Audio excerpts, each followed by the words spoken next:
Thank you very much. Good afternoon. It's nice to be here with you this afternoon. Thank you very much for making our time to join us. You just told me a couple of seconds ago that you were in, or you are currently in a meeting, but you respect us so much that you have to take some time out to talk to us, and we do appreciate that.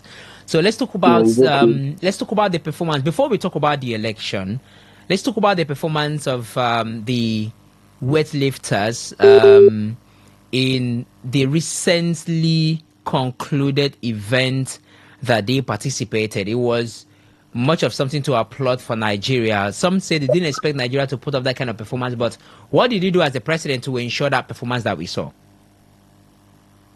Okay, sorry, I lost you a bit, so I didn't get the question again. I'm really sorry about that. Okay. So I'm going to go over it again. So I'm talking about the performance of Nigeria weightlifters in the recently concluded events that they participated, and it was more or Yeah. less. I don't know whether I could use the word unprecedented because there are many who told me that they didn't believe that the weightlifter can do as much as they did, right? No, no. If you follow our trends, you know that we are arguably the number one sport in this country. We win most of the medals for the country. So I'm sure those that people don't really, I'm sure they are not really following what we have been doing. You could see from the last Commonwealth Games in Birmingham, you saw how many gold medals we won, silver and bronze for the country. Not only that, we won half of the medals that the entire country won at the African Games in Ghana. We won about 17 gold medals, and then recently in Mauritius, we became the number one overall best in the competition for the African championship. Yeah. So over time, we have tried to be consistent with what we do. Our secret is just to work hard. We don't have any other secret. What we do is just to work hard, and then we let the results show.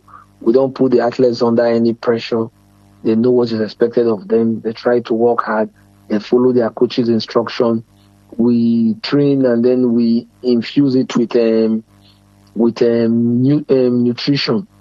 And so that is all that we do. All right, then. That's good to hear. That's good to hear. So it is expected that such performance, for instance, the one at the African Weightlifting Championship, can be sustained by the federation, right? Yes, over time, that is what we've done. For the past 3-4 years, it has always been like that. We've always dominated the African Championship. Even when we recently at the World Championship, we won last World Championship in Bahrain. We won two silver, one bronze. It's very unprecedented. So it's not that is what we that's how we work, and that's what the kind of result that we like to put on the table. Great. Let's talk about the elective congress now.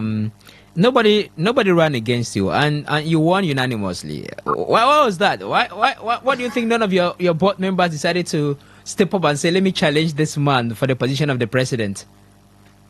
No, we are a united family. That is what we are. You can see you hardly hear any crisis in the weightlifting family because we are family. And so, hello, can you hear me? Yeah, we can hear you. Yeah. So when you act in the family form, you know what you sometimes you have disagreement, and then you try to find a way of resolving these issues. So for us, we've always find a way of resolving our issues, and so because of that, they all know that at the moment we need to maintain what we are currently doing, if not possible, surpass what we are doing. So at least they still have confidence in me, and they felt I should still lead them for the next 4 years. So, what is one significant? What's the blueprint? What's the blueprint of the Nigeria Weightlifting Federation for the next 4 years? Work hard,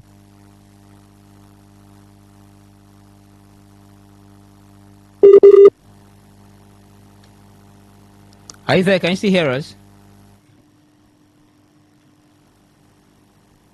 Can you hear me? Yeah, I can hear you now. Can you hear me? I can hear you now. I can hear you now. Go ahead, please.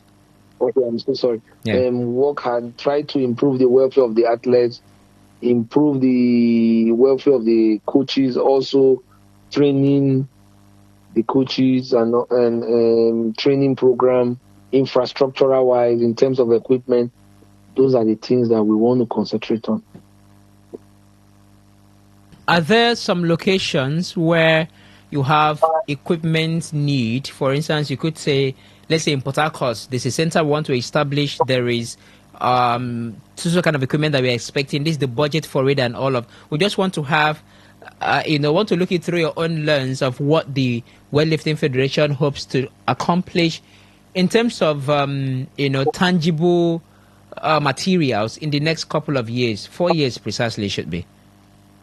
Yes, in Port Harcourt, there's a very good training gym in Port Harcourt. Well, as usual, those gyms are not well equipped. So we'll be appealing to the state government to, in collaboration with the Ministry of Sport in Port Harcourt, to see how they can develop weightlifting. I can tell you, Port Harcourt produce most of the athletes for this country. As I speak to you, one of the best coaches in weightlifting is from Port Harcourt, Coach Ojade Amuchi. He was a former athlete. He's one of our best coaches. As a matter of fact, he's in the camp now with the athletes in preparation for Commonwealth qualifier in India. So you see, and he's done very, very well in terms of why he was an athlete and even now that he's a coach. So we would be very, very grateful if the state government can buy more equipment for the gym there. You understand? Because if the gym is well equipped, we can even bring our team to Port Harcourt to train. And we can even make Port Harcourt the hub for weightlifting in Nigeria. So, but again, it has to be equipped and it has to be state of the art. So we are appealing to the state government to see how they can assist us in providing equipment for the Port Harcourt gym, not even the federal gym, the Port Harcourt gym. You understand? For us, every state in the country, we have our athletes in every state. And so for any equipment you donate to any of the states is an additional thing on for us. So that is our appeal. All right. All right. Of course, the ears of the government is on this station, so I'm sure they've heard your appeal and they will look into it. Now, for the successes that we've seen coming out of the Nigeria Weightlifting Federation, funds are required in order to ensure this success and sustain it. How does the Nigeria Weightlifting Federation source for funds? Yes, with the Sport Commission is doing their best in terms of equipment, in terms of funding. Also, as a federation, we try to seek sponsorship. Not only that, as also board members, we also level ourselves and also contribute a little bit to the entire ecosystem of the federation. Do we have a long-standing, or even if it's a short-standing, but do we have a standing sponsors of the Nigeria Weightlifting Federation as we speak outside the NSC who regulates sports in the country? For now, we don't. But we are talking to some 2 to 3 brands at the moment who believe we can partner and work together. It's a symbiotic relationship, a relationship where we give and they also give. That's the kind of relationship we are looking for. We are looking for partners. But we're also discussing with 1 or 2 of them. But that's not yet where we want to be. We can get as many as possible that we can get. So that can help the federation. Fund is very, very required for sport. Sport is very expensive. It's not an easy venture. And so this is where we are. All right. Fair enough. Hopefully, the sponsorship deal materialize because it's quite important. You know, funding is quite important for any sports federation to thrive, and that's the understanding of everybody. And let me also more like a suggestion, and this is a suggestion that I've given a couple of federations. Each time I have their president on my show, I like to give it because it's the bane of what it's happening. It's the bane of where even individuals are making money from branding and social media. All right, very critical, branding and social media. In fact, social media platform pays these days. So the AFN, the NWF right now can have. Pardon me for calling the AFN. I just finished talking about the the AFN a couple of minutes ago. So the NWF can have an active functioning social media handles across platforms that will be properly managed, and they will meet the criteria for payment, and they can make funds from there. It's not a one size fit all thing. It's not a one source one source that they will depend on, but it's part of it because again, when you look at it, if company A or company B or company C wants to partner with the NWF, they could decide to look at NWF on social media and see how they are doing, either on Facebook, TikTok, Instagram. How are they doing? Do they have followers? Because these are what these brands look at. I don't know if I'm lying. No, I agree with you in totality. They want to look at and say, okay, if I invest my ₦1 here, do they have the publicity to give me? Because that's what they want, so that my brand will keep going and people will keep patronizing me. So it works both on gaining monies, funds from the platforms by virtue of the content created and posted on those handles, and also attracting sponsors to come into it. I can say about it authoritatively because I'm also an expert in the field, right? So okay, so maybe I'll call you after the show so that you can consult for us. I'm very much available. I'm totally available. So I like giving these suggestions because again, in the end, sometimes from my experience, you do a budget, you send to the government. Tomorrow is an event. Government is just to disburse funds today. I don't know whether that has happened to you in your federation. No, not at all. Not at all, right? There are some other federations who have complained of that. You know, so the buckets of funding can be as many as possible, and that will ensure the sports continue to thrive. So that's just we can talk further about it maybe after the show. Yes, I will call you. No problem. So just so that we wrap this up and so that you can return to your meeting, what would you like to say to Nigerians? The Olympics coming up. The Olympics is coming up in 2028, and even before the Olympics, you know, what do you think about the Super Falcons return to Nigeria? They were champions, $100,000, housing, estate, and all. The Tigress returned to Nigeria. They were champions, $100,000, housing, national honors, and all.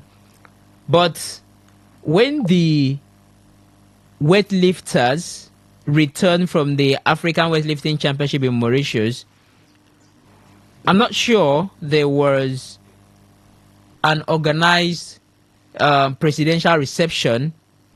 Okay, I think we've lost connection with the president of the NWF. Let's see if we can try to re-establish connection with him and then wrap this up, and then we'll move on to talk about basketball, because later this evening we're going to be having the game between Nigeria and Cameroon. That's going to be their last group game for the ongoing Afrobasket Championship in Angola, and then afterwards they'll go into the knockout phase. Great to have you back, Dr. Ibrahim.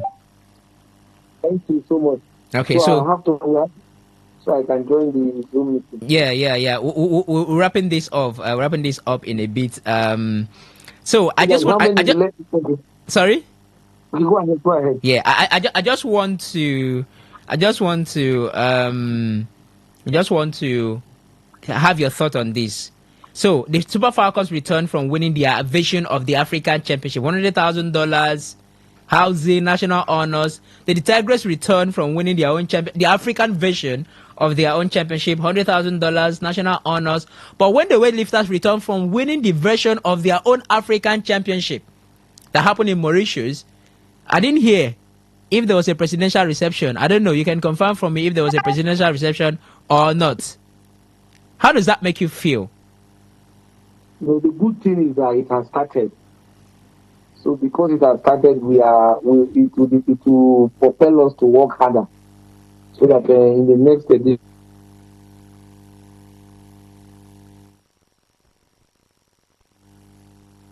no, let's congratulate the government, congratulate the Super Falcon, the basketball, female basketball team, and then because of that.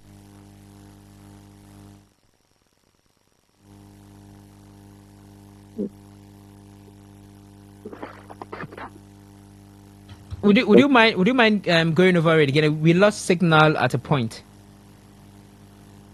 Okay, I'm saying it's a good thing that it has started. Yeah. Okay, this network should behave. In the female football team and also the basketball team. Can you hear me? Yeah, we can hear you. Go ahead. Yes. So it's a good thing the government has recognized what they have done. And so we also know that it will also rub up on us. All it will do for us is to propel us to work harder, so that when we go for the next edition, we can also win 100,000 and not even more than that. You understand? So it has started, and so we should congratulate the government for coming up with such initiative. You're confident. You're confident that it's going to get to weightlifters, right? Because Nigeria looks like a country that is so crazy about football and maybe basketball these days. You're confident that the weightlifters will be recognized as well. All the athletes are equal. All athletes are equal. So if it's the turn of the football today, it will be that of weightlifting tomorrow. You know, if you work hard, you understand, it will come, it will pay off. Okay, all right. Finally, the NSC, they've been I just want to have your own thought on this. They've been talking about the board of the NSC, supposed to comprise so many other individuals, but these days we have just look like two individuals running the National Sports Commission. The 1994 Establishment Act, if my memories have me right, according to that is referencing the date, has it that there are so many other key figures that should be part of the board, but right now it's just the chairman and the DG and maybe some other members who do not hold significant positions. What's your thoughts regarding this? To be honest, is that the problem? That's not the issue. The most important thing is that the chairman and the DG are doing excellently, very, very well. We've never had this good. So for me, I don't know what the composition should be, but for what I see now, there's a lot of change. I've been here for years. Well, for me, this is my opinion. Yeah. I've never had this. So I don't really believe we should criticize too much. We should take positivity from whatever we get, and encourage them to continue to do more. They are doing a lot. They are bringing in a lot of funds to the commission, because both of them are seasoned sport experts. The DG is a well-seasoned marketer and a sport administrator, a former commissioner of sport, the chairman, the vice president. So he's a federation person, so he knows what it is, and so that is what. And when you have these two people synergize, come together, put their force together, what do you expect? So I don't think we should continue all the time. Every time we try to look at this is not well, this is not well. I'm not really good at. I don't really know how to talk more of challenges and problems. I like to take positivity from everything, and so the positive aspect is for us to encourage them, to support them, to continue to propagate what they are doing, because they are doing a lot. They are doing a whole lot.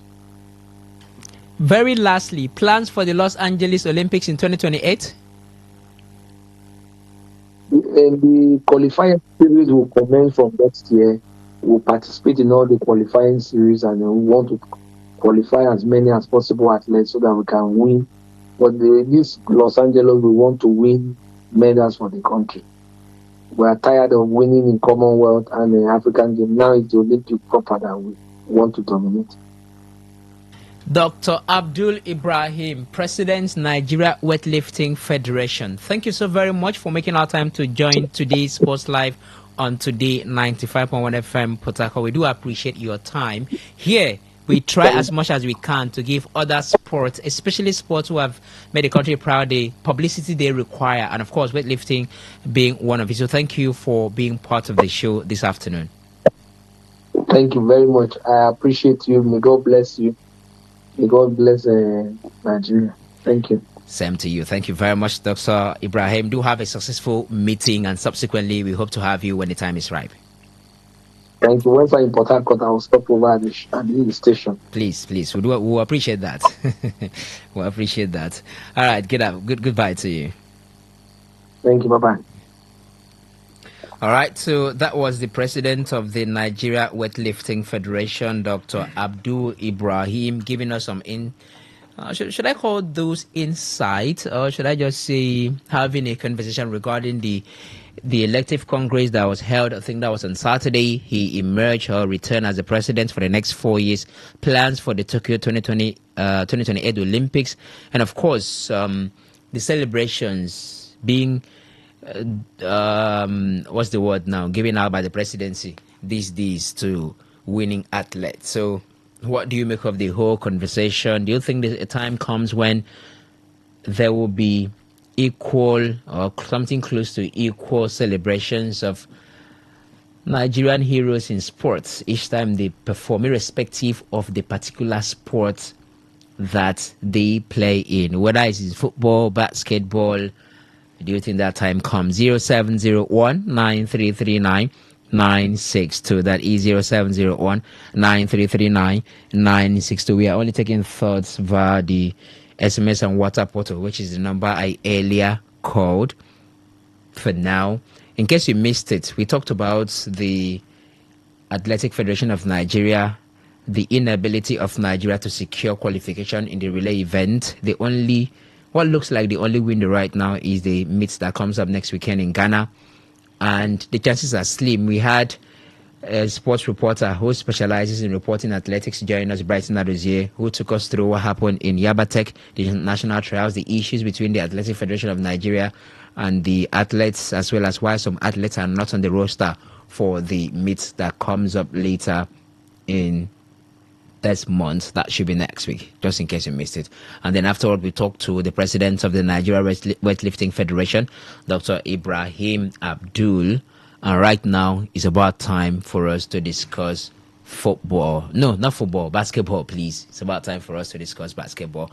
My name remains Reliable Reliance Sudanyan. Henry Gugwa is in the studio alongside Benjamin Mina and Alex Kabari, who joined us. So we'll move now to basketball. 2 wins out of 2 for the Tigers.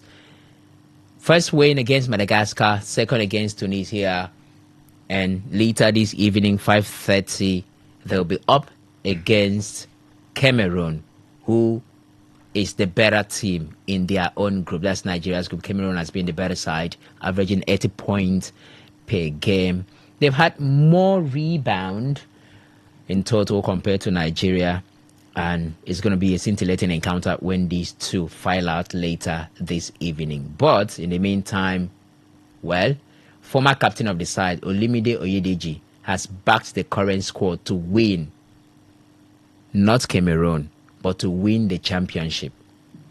Yes, Oyedeji believes the team has what it takes to win the championship. He said, definitely, I believe they have the talent and ability to do the same thing that we did in 2015. I have no doubt in my mind that they have a couple of players who can win it again for Nigeria.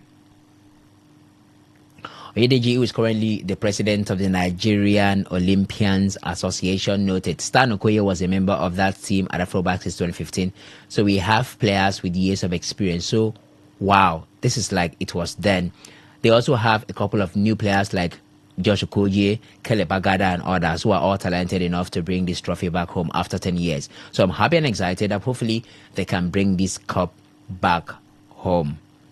Oyedeji started. Henry, when the Tigers return with a trophy, winning a 5 beats, having their own share of national reception, I could recall that we talked about this. Can the men do it? Because in this country, women have been making us proud when it comes to sports. And that question was asked, how about the men? The Tigers, can they do it? They started off well against Madagascar. Maybe no surprises that they were able to beat Madagascar. But Tunisia, they were able to down Tunisia. In fact, they down Tunisia in... Yeah, 21. But they down Tunisia. Like, I mean, looking at watching the first quarter, I was like, I don't want to hear any that those crazy comebacks you hear. In the first set, this thing was leading by 2 points, and then eventually Tunisia. But they were able to see it off. Are you surprised by the performances thus far? I think I'm a bit surprised, but I think Tunisia has 2 key players who are not the man we know. What is his name? Slimane, and some of them are not. But I mean, still Tunisia, and this Tunisian side at the end of the day, they did also get. They lost their first game against Cameroon, yeah, who are going to play tonight by 5:30. But it's Tunisia that has been dominant. Actually, whoa, yeah. Oh, wow, that collision was horrible. It was the speed. It looks like he's okay. Maybe lucky for him, his hair. It's probably his hair. Oh, that collision is actually heavy. He could be concussed. Anyway, so the match between Chelsea and Crystal Palace is ongoing. The match is at the 28th minute and it's still goalless. There was a collision between Munoz of Crystal Palace and Cucurella of Chelsea. Cucurella attempted a header, more like a fly header, that was somewhat close to the ground level, and then that led to the collision between himself and Munoz. Munoz has been yellow carded due to that, but we are underway at Stamford Bridge. 28 minutes of football play. There's no goal to report between Chelsea and Crystal Palace. Debut for Chelsea and Crystal Palace this season. Back to you, Henry. So for the Nigerian team, I think there's a place in the quarterfinals that is at stake at this point in time. So a victory, you get your 2 points and you're through. But I think even if they lose and any of Tunisia and Madagascar win, I don't think they will be able to rack up enough points to actually cut the deficit to actually go through. But can they actually win it? Reliance, I'm not trying to play down what the women have done. 5 pits is a lot. But most times we look at the women and we say their biggest contenders tend to be, at the point it was Cameroon. Cameroon have sort of retrogressed or retracted. Now it's more about Mali and Senegal. Let's just say it's Cameroon, Mali, Senegal. But the men, Côte d'Ivoire is a good side. Cape Verde have been a very good side in recent years in African basketball. Let's not take anything. This Cameroonian team are playing. Hopefully Tunisia get knocked out, or by the looks of this, Tunisia out. So that's one team already, a potential team host Angola are there as well. I don't know if I want South Sudan. Let's not forget that South Sudan were fantastic at the Olympic Games. Although, yeah, I think they will be playing a sort of a next round playoff to try and see if they can make it to the next round, because it's not really guaranteed for South Sudan at this point in time. Then there is Egypt, there's Mali, there's Senegal. Realize all these teams barring South Sudan I mentioned have won the Afrobasket, and Cape Verde have won the Afrobasket. Like, these are seasoned teams you're talking about. If Nigeria is going up against these teams, I don't even think there's any of us that can beat our chest that say we'll beat Cameroon this night or tonight. Yes, we are confident, we are hopeful that we'll get something against Cameroon, but I don't think anybody can really. So there's a lot more competition as regards the men's side of things. I'm not trying to play down water than what the girls have done, but I mean, you look at all these sides, all these teams are top basketballing nations on the African continent. So you have to bring in your So you have to bring in there's no easy game. That's the simple truth. There is no easy game. Okay, we played Tunisia and Cameroon already. You've gotten through that one. You get to face all of Egypt or Angola. You have to find. There's no easy game. So I think it's quite difficult for them to do what the women did or do what they did 10 years ago under the tutelage of William Voigt then. But it's possible. It's doable. It looks like a side that has a lot of confidence. Josh Okoje has been fantastic. Caleb Agada has also been fantastic. Stan Okoye, his experience has also brought a lot into that team. It looks promising. Don't get me wrong, it looks promising, but I think I just want to keep my fingers crossed. I want to see a decent performance because I mean after that, after the Tokyo Olympics, it just felt like the D Tigers slept. I don't even know if it slept or they died and they are trying to resurrect themselves again. I don't know if slept is actually the right word to use, but it's just like the team crumbled. We were so happy. Yes, we didn't win any game in the Tokyo Olympics, but we saw promise before the Olympic Games, defeated the United States, and we saw some of the NBA boys actually willing to play. The tiki taka ban. Isn't that tiki taka? Whatever happened, ban. You apologize, you now apologize. We banned ourselves or we disbanded our teams. We ourselves, not FIBA actually doing it for us. We did FIBA the favor for us. We did them the favor. And in the same run, or in the same vein, affected the ladies. They couldn't go to the World Cup after their previous fantastic run, and Mali had to take our place, and we saw what happened. So the men have failed to recover. A lot of the top players, these guys are good, but we know we have better players that can actually come and play this Afro basket for Nigeria, that have declared and are eligible to play for Nigeria. But a lot of them say they do not know where they stand as regards the national team or if they will want to play. The mess that happened before the Olympic Games as regards bonuses and them handling a lot of even their feeding, they were the ones paying at some point in time.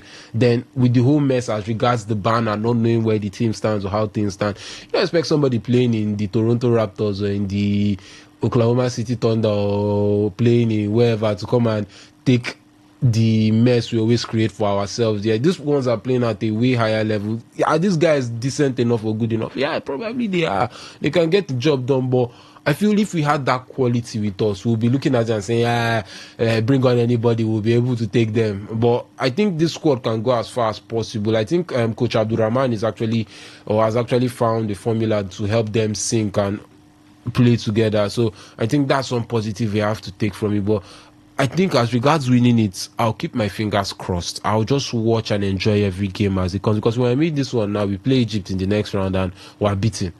And that's the simple truth. So I think we just have to be cautiously optimistic at this point in time with this team. But it looks promising because going into this tournament, a lot of people, probably all of us sitting here, were not even expecting much from the D Tigers. But I think we are seeing the positives, especially after that game against Tunisia. Talking about that game against Tunisia, Alex, so Tunisia should be about the team with the best form coming into this tournament. The last couple of editions, I think they've won 2. They have not lost since 2015 in the Afro basket. So they've been that good. Tunisia, they come into the game with a blistering form. Well, we can attribute everything to saying a bad form, but I mean a team can also be in a bad form and you fail to beat them. So losing to Cameroon and then eventually Nigeria was able to beat them the way they defeated them. That should be a statement of intent for Nigeria going into the game against Cameroon, who, of course, is the better team in that group. I don't want to be like Henry. I want to stay within the group stage. I don't know what to expect. You asked me about whether we can win it. I don't want to know what to expect. Chances of winning. So that should be a statement of intent for the team going into the entire tournament. Your thoughts? Well, definitely, I think a statement can't be passed against Cameroon, like you said, but the performances against Tunisia and the opener, it shows that we do have a chance. I mean, you can't write us off, like Henry has already said. Plenty of people had looked at this squad that was just arriving and were probably already thinking that this was not going to be. In fact, we can expect them back in a couple of weeks. But no, I think we've survived. We've survived it so far. But this is supposed to be the test. We are trying to draw inspiration from happenings around and from victory. And I think to beat Tunisia, who has already, like you said, previously lost to Cameroon, is supposed to be some sort of notch, something to give you that nick that you can still go ahead and do this. So it's an interesting matchup because we saw Josh Okogie. We saw him step up. I think he had 33 points in 24 minutes. So he's one of those key players you're going to be looking to, make things happen around him. And like he said, like Henry said, I like how our coach Abdul Rahman has set up the team to play. I think we are playing a whole lot effectively better. The whole team is grabbing rebounds. It was not just a win, like we said. It was a dominant win versus Tunisia. It was a 21 point. I think by third quarter, there was a stat that was out about rebounds and how much boards we were getting up the floor from their own offensive rebound. So when you put up stat lines like that, it is just very impressive. It's something that tells you that, we did not just fight and try hard to win a game. We won, and we won convincingly. So who says you can't take this? Every game is not going to be easy. True. But if you take this into your next game, you play as hard as you played in the last game. You grab those rebounds. You grab your buckets. When you have your chances to send the ball up front, you go ahead and you go for it, and you make every second count. Who says we can't actually top it? We can. I mean, we don't have to be tagged favorites, but shockers do happen. So not just speaking about Cameroon alone, but speaking even in the long-term reliance, I think they definitely do stand a very good chance. It's about how we set up. And we've seen how we played these first two games. I understand if you don't want to look past the group stage reliance, that is going to be, very reasonable too. But at the same time, we just want to see what our chances are. And Cameroon would definitely be the biggest test we've had so far. Benjamin, so after the show, I have two presidents that I'll be talking to. One will be the president of the Nigeria Weightlifting Federation. The other will be the president of the Federal Republic of Nigeria, Bola Ahmed Tinubu. Shall I tell him to prepare the $100,000 each, national honors, and also the duplex and apartment in the Renewed Hope housing estate for Lady Tigers? What if you reach your turn, house don't finish? Why do you do like this now? The truth is, if you're a coach, just like the coach would tell you, everybody goes to, or every team goes to a tournament to actually win it, or better his or her performances in the last edition of the competition. But truth is, like Henry would say, I think it's going to be a game, one game at a time. It's but you look at the Nigerian team, they are 5 games unbeaten already. Beats Tunisia, Madagascar, Cape Verde, Uganda, Libya. These are not just pushovers, especially when you play against defending champion Tunisia. Even if would say Slimani is retired, but they put up a good performance. Beating a defending champion mercilessly that way shows that you're trying to make a statement. And you look at the way the Tigers have played, I think this is more or less like an upgrade of the last team. They've had that, they create chances, they rebound, they get to, everybody works for the team, the way they play and all that. So for me, I think I'll take it one game at a time, because you might go meet the president and say, prepare it. At the end of the day, now you know go even call, go pick your course and president call because you know win. Now so Chani goes do like this. Now they define me. After now they'll come back house. So for me, I think beat Cameroon first. After you beat Cameroon, then we can be talking about the next game. That way you take up pressure. You take pressure off the players, off the coach, the coaches, and what have you, the other staff. For me, so I think I'm one of these people that I don't get to overrun or maybe get excited by that victory that you've had. I know victories get to boost your morale going into the next game, but no 2 games are same. So the Tunisians might be easier for you, and then the game against Cameroon might be very, very difficult. So for me, I think it's one game at a time. Do not talk about the. I shouldn't call the. So when I call the president, I should discuss other matters. Just greet and say how Nigeria day. Okay. No, I realize. I think just to buttress what Benjamin said, it's one game at a time. Championship winning teams, it's not, you're not, yes, everybody goes into a competition wanting to win it. No, but you have to take it one game at a time. Is that game in front of you? Let me think. Let me not be. It's what we did in '98. We had Denmark in front of us. We're already thinking of Brazil in the quarterfinals if we beat Denmark. Yeah, Denmark exactly. gave us 4. We chopped 4, collect 4, and then they go as. So that's what beat who is in front of you now. What's in front of us is Cameroon. After Cameroon, we now find out who we are playing next. Then that's the team. That's what, just one game at a time, and that's the best thing. Let's not think of the finals. That team shouldn't be thinking of the final at all, because if you think of the final, you probably will not end up getting there. So that's the thing. So just one game at a time. I think that's the best approach. Will Chelsea get there this season? So far against Crystal Palace, just a couple of minutes before halftime. Reliance, they are struggling. No biting. They are struggling. I know it's just the first game of the season. Fatigue, like I always say, because of the Club World Cup. I feel teams that participated far in the Club World Cup will not find it funny next season.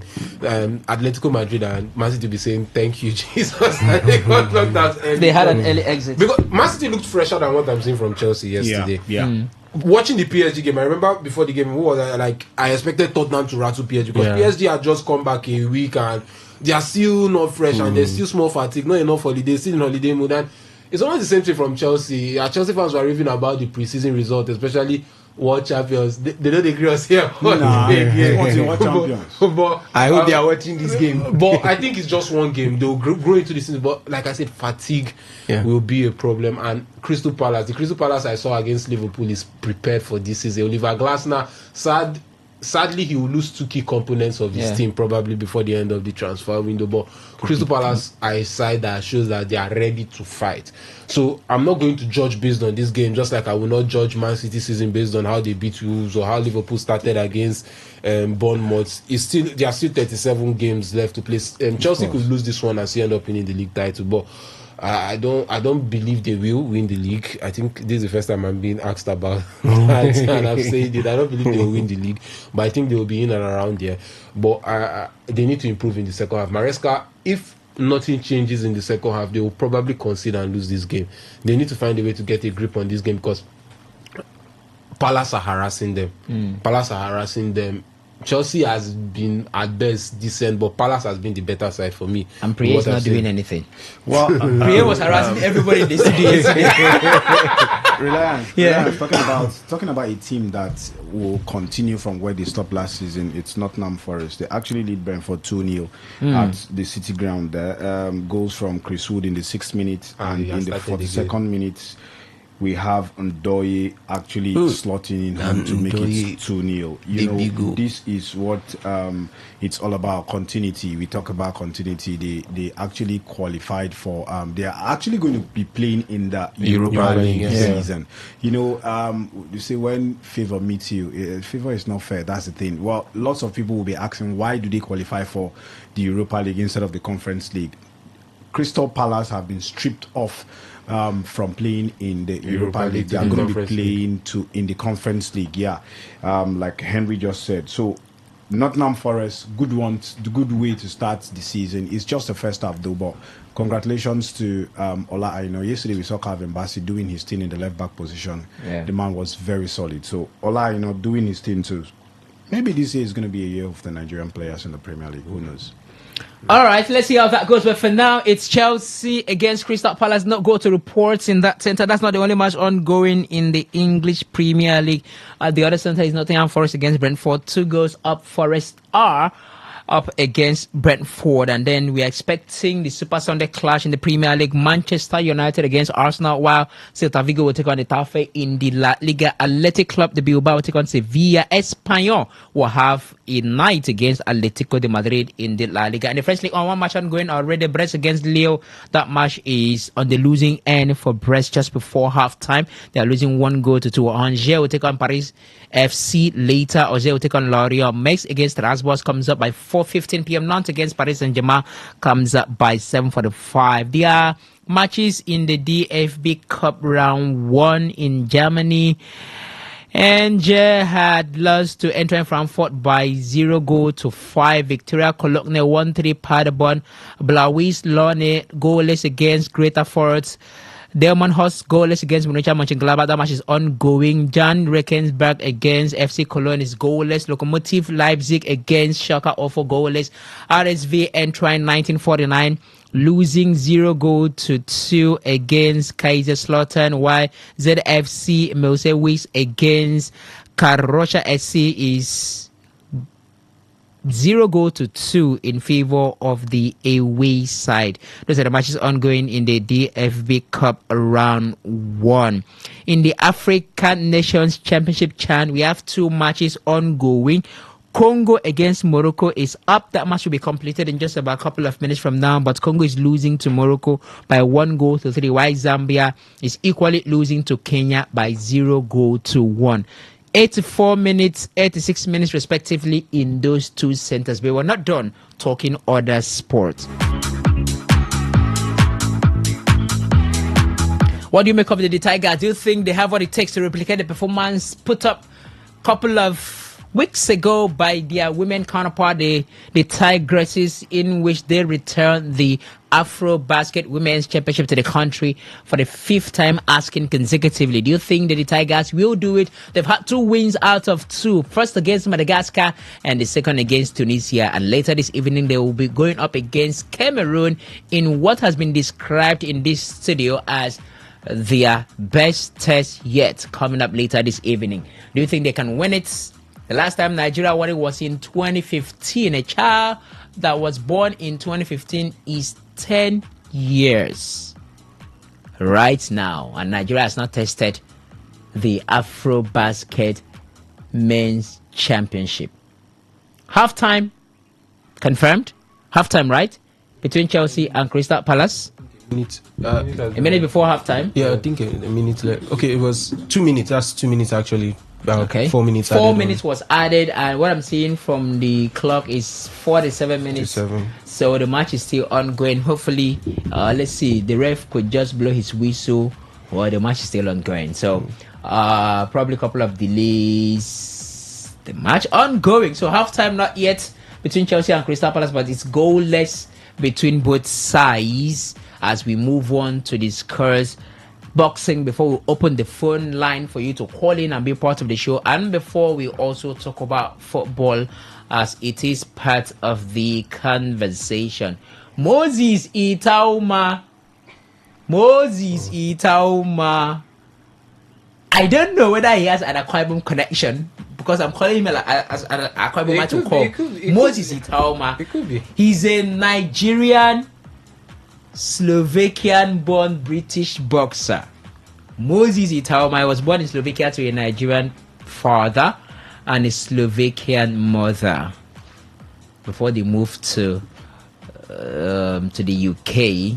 Well, he was able to deliver one of the fiercest wins or knockout we've seen recently. In round 1, Dillian White was sent back to his house too early.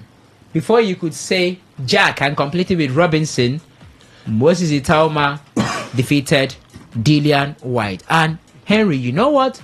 He has a record of not exceeding more than round 1 in many of his fights. In just 2 occasions, they has fought beyond round 2 before sealing the win. And eventually, he did it against a world heavyweight contender in Dillian White. Moses Itauma. Before you talk to us, Henry, let's listen to this post-fight interview. Well, we can't say that we're surprised because everyone had amazingly high expectations for you and you definitely met them. Did you even break a sweat in there? Definitely in the warm-up, 100%. But, I mean, you know when people have such high expectations, it's like I don't really get to win with it because like, I train hard for this fight. And it's like if I go in there and do what people expect, it's like my kind of work gets downplayed. But, I mean, I guess I'm doing it for... A lot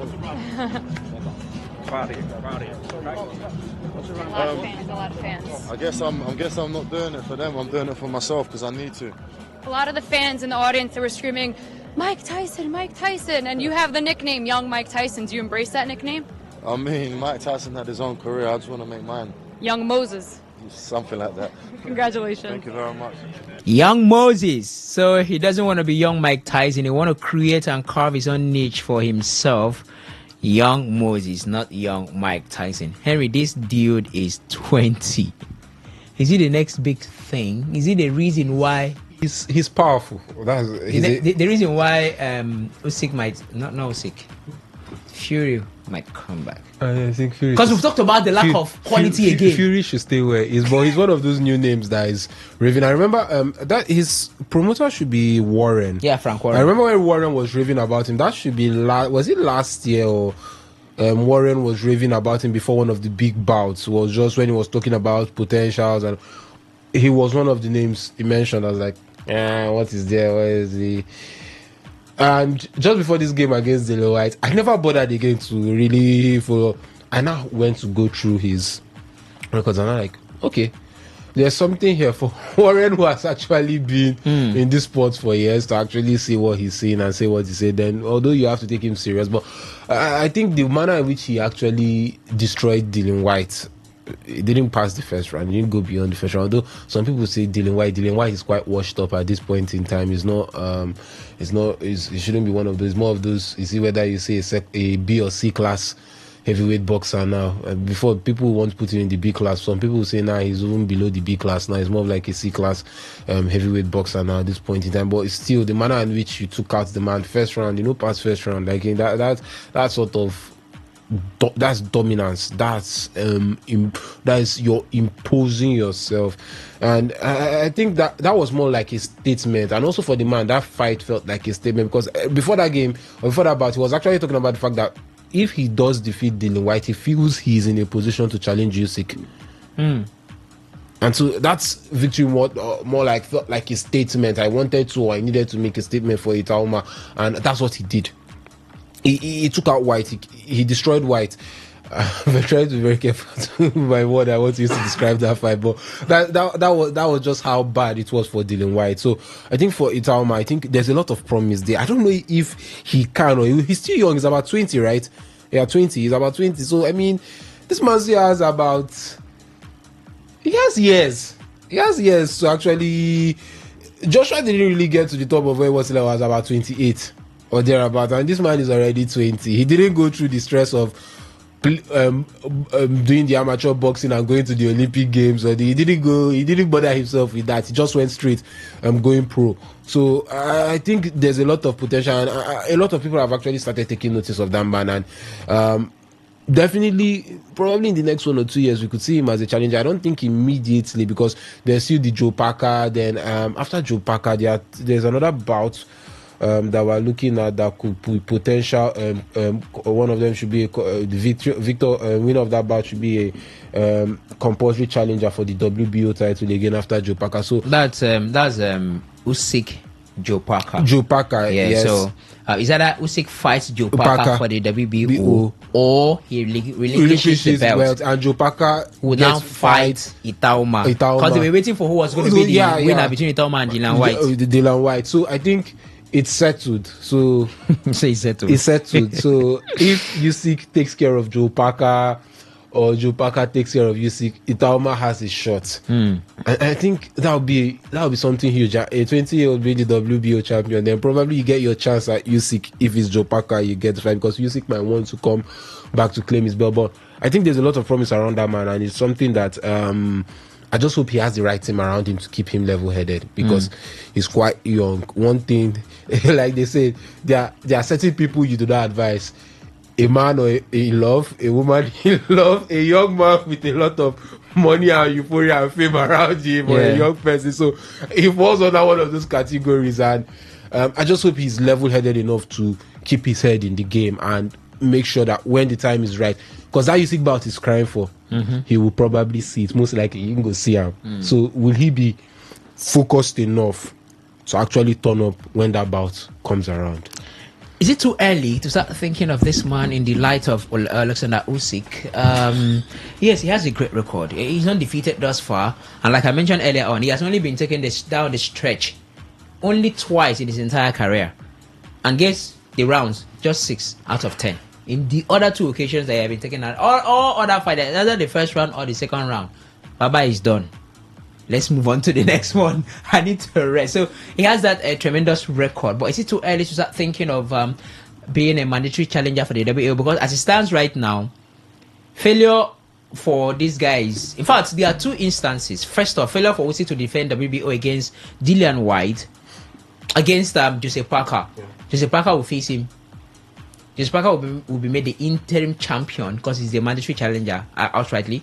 Interim champion, and then faces Itaoma to defend it almost immediately. The other scenario is Usyk fights Joe Parker and wins, or Joe Parker fights Usyk and beats Usyk. The next challenger in line is him, Nishitaoma. So he's in line for great things already. Yeah.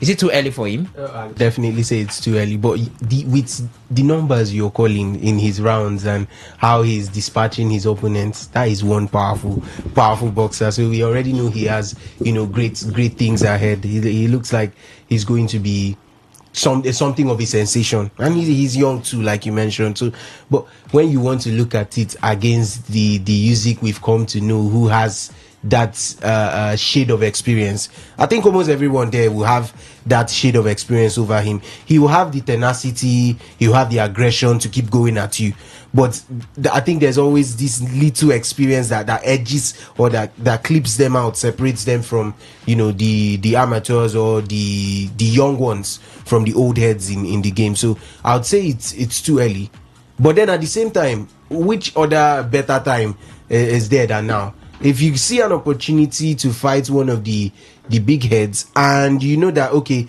there are a couple of chances I can take if I study my opponent tactically, how he fights, when he fights, and you're thinking of, okay, there are chances I can take against them. Every single one of those wrestlers have been analyzed to have, one or two times when they do switch off. So you can catch them, you can get your opportunity. So if you have an opportunity to fight them, you'd also be wanting and just an opportunity during that fight. But with how he fights, with the numbers you said, where he tries to dispatch them early on, it might not be favorable, especially against, let's say, he gets to face someone like Usyk, because Usyk will try to wear you down in the long run. So what he will try and do is to sustain you till once he has passed that 6th round, he has known that, okay, see your record ends at 6th round, let's keep going. And it becomes his own game, it's no longer your territory. So that's what I'm talking about, experience. He needs to gather experience. But like we said, if the opportunity comes now, if it arises now, I think he should go ahead and fight. But I think, Reliance, one of the major things that Itaoma has to learn to develop, or will you say build that stamina, because you can't tell the bout. Yeah, you can't tell the bout whereby you have to go the distance at the end of the day. So I think that's one thing as a boxer. I think that's why a lot of boxers actually messed up in the past. When you look at the likes of Deontay Wilder, Anthony Joshua, till he tried to reinvent his game. You're a powerful boxer, you're a powerful puncher, you look for the knockouts, but at the end of the day, it get games where we say Pep like to hold possession, but they get games where we say you don't go hold possession. Just counter. He learned it the hard way. He learned it the hard way. So you have to readjust. So you have to build that part of your game. You have to develop the stamina to go the mile or to go the full distance if need be, and you have to have a game plan in case I end up going the distance. So I think that's one thing. Boxing or combat sports is quite an arrogant sport. We get that. We know that a lot of them believe my way is the way, is my way or nothing else. Yeah. So that's we know that's the way the sport is and is built to be. But I think he has to be smart. Funny enough, he's a new generation. He's not in this generation. He's 20. So I think if he can be more calculated, he has his legs. He has the legs. If it's about building stamina, Usyk has about 15 years on Usyk as regards age, or there's a 15 years gap as regards age. So if it's about stamina or length, he's at the age whereby he can easily have that or build that. Even naturally, he could even be able to go the full round. But now adding that, going into it with intent to add that to my game, because if I'm fighting one of those very big names, trust me, he won't knock out Joe Parker in the first round. Right? He won't even knock out Anthony Joshua in the first round. or even Daniel Dubois in the first round. So you need what those ones will do will be to avoid him in the first round, knowing that is where his strength lies. Yeah, avoid and the drag and the yes, and those are more elite boxers and they're smart, so they will know what to do and try to play around. So he needs to be smart himself. He needs to have his plan A is come, let me hit you. Down. Plan A doesn't work. What is plan B? What is plan C? Even if possible to plan Z. So I mean, he has to be smart. His team has to be smart also as regards how they build man. And also, like I said, managing it. Sadly, he is a contender depending on what happens between Usyk and Parker. So you have to be the next person. He's the next person in line. You have to. Sadly, right? Yeah, sadly. They don't even give a time. If not, is to avoid and rack up the bodies for the next 1 or 2 years, and then you go in. The experience. Yeah, the experience, and also with the fear factor and with the reputation around you. He said he's ready to fight anybody. And he's ready. He's a young man. He's hot blooded. His blood is hot, so he's ready to go. But what I'm trying to say is that at least you rack up that reputation, because a lot of people will not take him seriously because he doesn't still have the reputation. He could come and win and surprise us or shock us, but he doesn't have the reputation. So there's that fear factor about him is not there. Dubois, Usyk, yes, most people still felt Usyk would win, but a lot of people started questioning or doubting because Dubois had built that reputation for himself leading up to that bout. Even Joe Parker, a lot of people are still asking, like, Joe Parker could actually do something against Usyk because he has built a reputation for himself, but Itauma doesn't have any reputation whatsoever. So I think, sadly, he will have to fight if it comes down to that. But if it was possible to just to delay this a little bit, maybe before that bout, if it turns out that whoever gets before that bout, maybe get one big bout and get a big scalp, that could help. But getting that big scalp could also be to his detriment at the end, or trying to get that big scalp could be to his detriment at the end of the day. But I think it has to be, or he himself has to manage the scenario around him properly, he himself and his team. If not, it's something that can implode within a second. What do you make of Moses Itauma? The rise of Moses Itauma. Henry knows why I'm stressing that Itauma. The rise of Moses Itauma. What do you make of it? Do you think he has what it takes to become the next big thing in the heavyweight division? Just about time when people thought there was no more quality to look out for. Anthony Joshua, to some, is fading. Alexander Usyk is the only quality left. Tyson Fury retired. Deontay Wilder, I didn't even want to talk about him. And then Moses Itauma is here. Do you think he's the next big thing with the way he dispatched Dillian White? Let's have you talk to us now. We'll talk other sports, football in a bit. 0810-9510951. That is 0810-9510951. We talked about the AFN and the issues surrounding the AFN. And we had a reporter who specializes in reporting athletics joined us while we talked about the AFN and the failure of Nigeria to qualify or to secure a qualification ticket for the relay event for the upcoming Tokyo Athletics World Championship. And then, of course, we talked about basketball. Nigeria, the Tigers, this evening against Cameroon. Can they do it just like the women did it? And of course, Moses Itauma as well. The next big thing in boxing. Good afternoon. Good afternoon. Welcome. What's your name? Where are you calling us from? Yes, Lucky calling you from Augustine. Okay, Lucky. Go ahead, please. Concerning the Tigers. Yes. They will won the tournament in short. They will win. You are confident? Not today. Just win the tournament and come back. Okay. Okay. Yes. Please give me update. Crystal Palace. Thank you. Second half about to get underway. First half ended goalless. Thank you very much for stopping by. In case you didn't hear, I'm going to repeat what I said just seconds ago. Second half about to start. First half ended goalless between Chelsea and Crystal Palace. So second half underway in a bit. Players coming out of the tunnel. The coach of Crystal Palace, Oliver Glasner, also coming out of the tunnel at Stamford. Look, as anybody, the tunnel of Stamford Bridge looks new. Was there any? It was blue. The interior was blue color. And renovations would have happened. It's looking white. They don't renovate, Abi. Be like When you said they even renovate their training ground. 50 million. Okay. You get me to talk about that my own. But even the stadium looks different.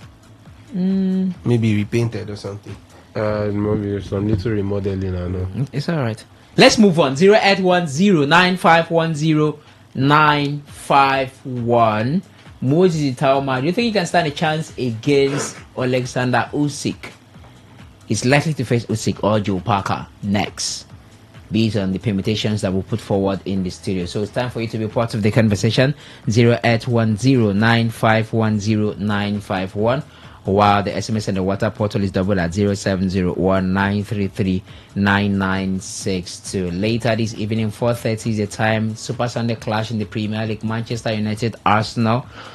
Benjamin will take us through that conversation. But in the meantime, guys, from what you've seen thus far in the first matches for these clubs in the Premier League, in the La Liga, I think let's keep it within the Premier League and La Liga for now. Yeah, major ones that we've had. So, what do you guys think? Which team is more primed for the trophy? Good afternoon. Did I miss that call? Hello, good afternoon. Obviously, I missed it. Hello, good afternoon. Yeah, good afternoon. Yes, please. What's your name? Well, I'm Williams of Fuche Community. Go ahead, please, Williams. Please, I want to get this from you. The boxer you're talking of now, where is it from? It's a British boxer. But he bears the Nigerian name.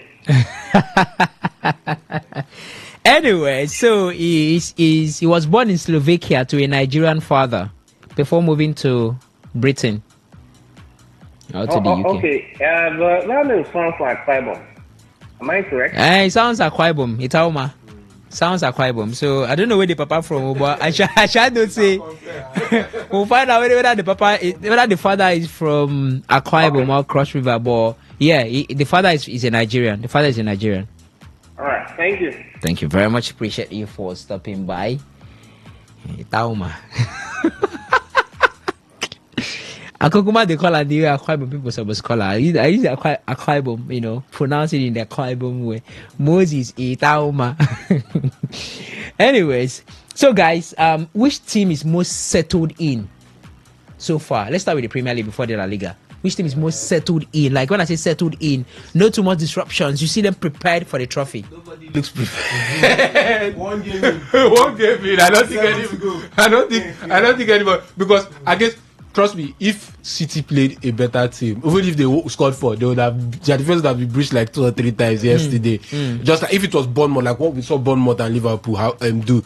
I think, but based on what I've seen from those 2 games, you still want to put City, you still want to put Liverpool. But I think Tottenham was so impressive. But it's Burnley, it's really promoted Burnley. But I think Tottenham were impressive. But there were moments where it just felt defensively there could be lapses also for Burnley. But every team will have their chances in a game. So it's just about how you manage it. But Tottenham looked impressive. I think Liverpool looked decent, and barring the few defensive hiccups. City, the defensive hiccups are still showing, but it looks like the attack looks more potent than it was last season. So it looks like it's about, probably this might be the season where it's about outscoring your opponents. It's not about defense winning the league. But if Arsenal can get it right defensively, then I think Arsenal, they've not played City yet though, will probably, if they can get it right defensively like they've been doing in the previous season and find a way. It's not about scoring goals. Now Arsenal, based on percentage dispatched or conversion rate, had like the highest in the Premier League last season. They had the highest. So it's about, if they can create enough for Gyökeres or any other person to score, then Arsenal probably might be able. But let's wait and see what they do against Manchester United today, because I think that will give away. But it's still, like we said, it's still game 1. But I think my candidates for relegation already clear. I see Brentford.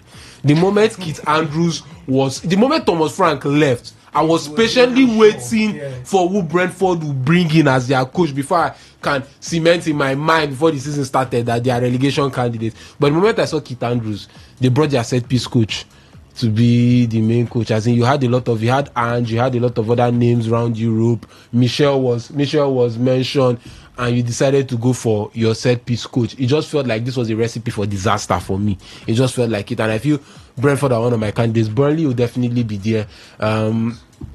Wolves. I think West Ham will survive. The quality in the squad will just be good enough to see them through. See, but when will probably get like 15 Premier League goals at least, and that might be enough to see them through. And there's still a Paqueta, or if Paqueta doesn't leave, there's still a Paqueta in that team. So I think the transfer window hasn't gone as well as West Ham would have wanted as regards signings or incomings, but there's still a lot of work to do. Maybe if they can make one or two more signings, it helps their chances. But I think Sunderland will stay up. It's not because of that result. I always had that hunch about Sunderland before the season started. Regis Lebris, the Dreyfus boy, I don't know, I'm calling him a boy.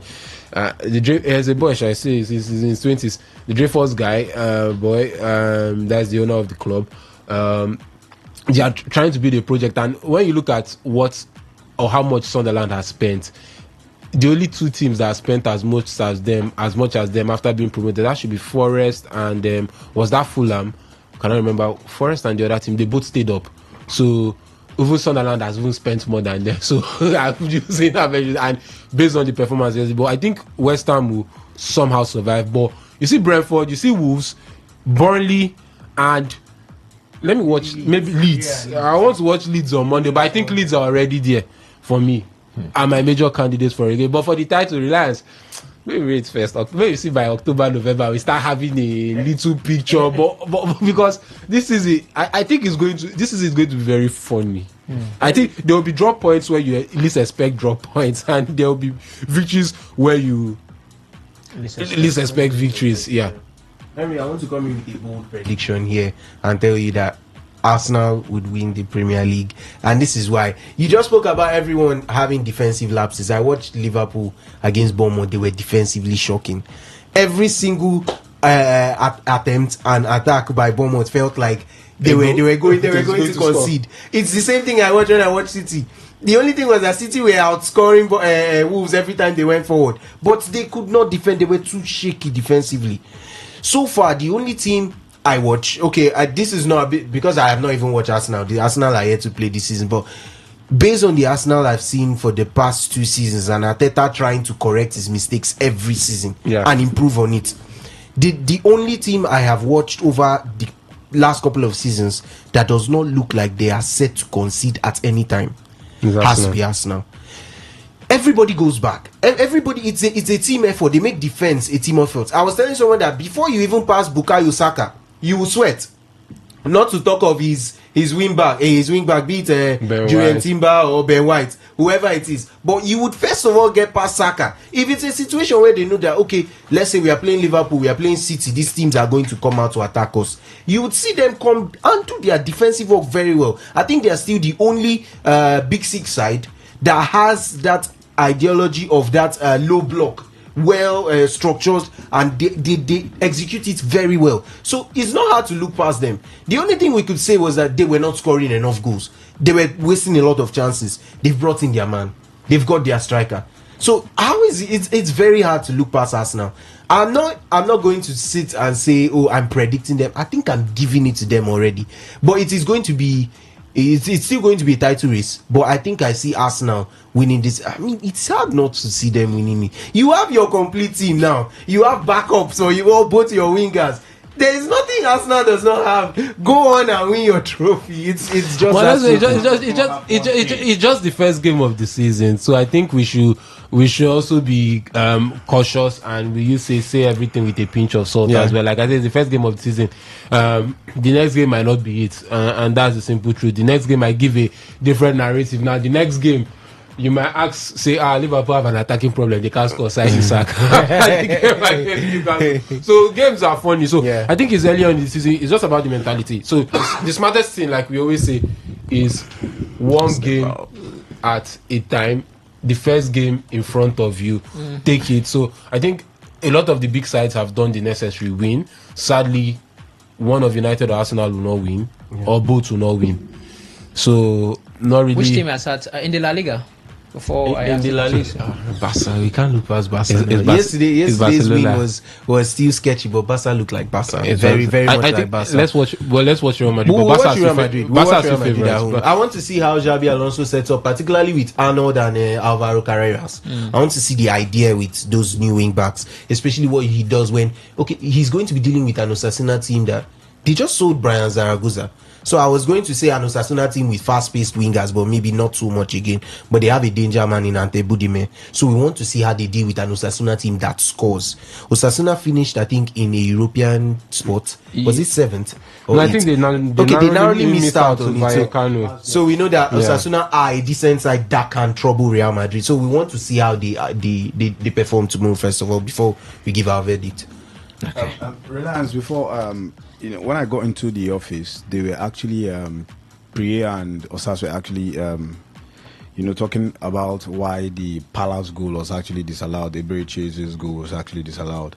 Now the law number 13 of free kick in the Premier League says where 3 or more defending team players form a wall, all attacking team players must remain at least 1 meter, that's 1 yard, from wall until the ball is in play. Remember, what's his name? The Palace captain, McGoey, was actually part of the wall, and when they played, it wasn't actually a foul, but they were confusing it for a foul that the referee blew a foul against Crystal Palace, because of the push, but it wasn't because of the push. It was actually an infringement of the law where McGoey was part of the wall. The rule says you must be at least 1 meter above the wall or behind the wall, but the man was actually between amongst the Chelsea players forming the wall, so that was why the goal was actually ruled off. All right, thank you very much for that insight. Which team has had a major shake-up? Serious shake-up. I think for me, I think it might be Bournemouth. Is it as in of all the Premier League teams? All Premier League teams. All Premier League teams. might be Bournemouth. Bournemouth has literally changed their back line. Yes. Only Adam Smith. Only I Smith, think Liverpool really. has had a major shake-up. Liverpool too. Has had a major shake-up even after winning the league. And Chelsea just can't score now. Wow, that was a lovely run by Maybe their savior, Chelsea's savior, might just be Nicholas Jackson sitting on the bench. City hasn't really had much of a shake-up. The man might just come and then nick one goal. And Is Jackson on the it's bench? done. I don't think he's No, he's not on the bench. He's not on the bench. Let me- Jackson, Person squad. with the club say won't come out. he's not on the bench. He will only be reintegrated if they can't find a solution by the end of the transfer window. That's the only way it's Jackson, coming. they feel like saying they're important for Chelsea. It's important now. It's not important. Chai. And Neto just couldn't connect with that. So I think Bournemouth has had a major shake-up. That back line.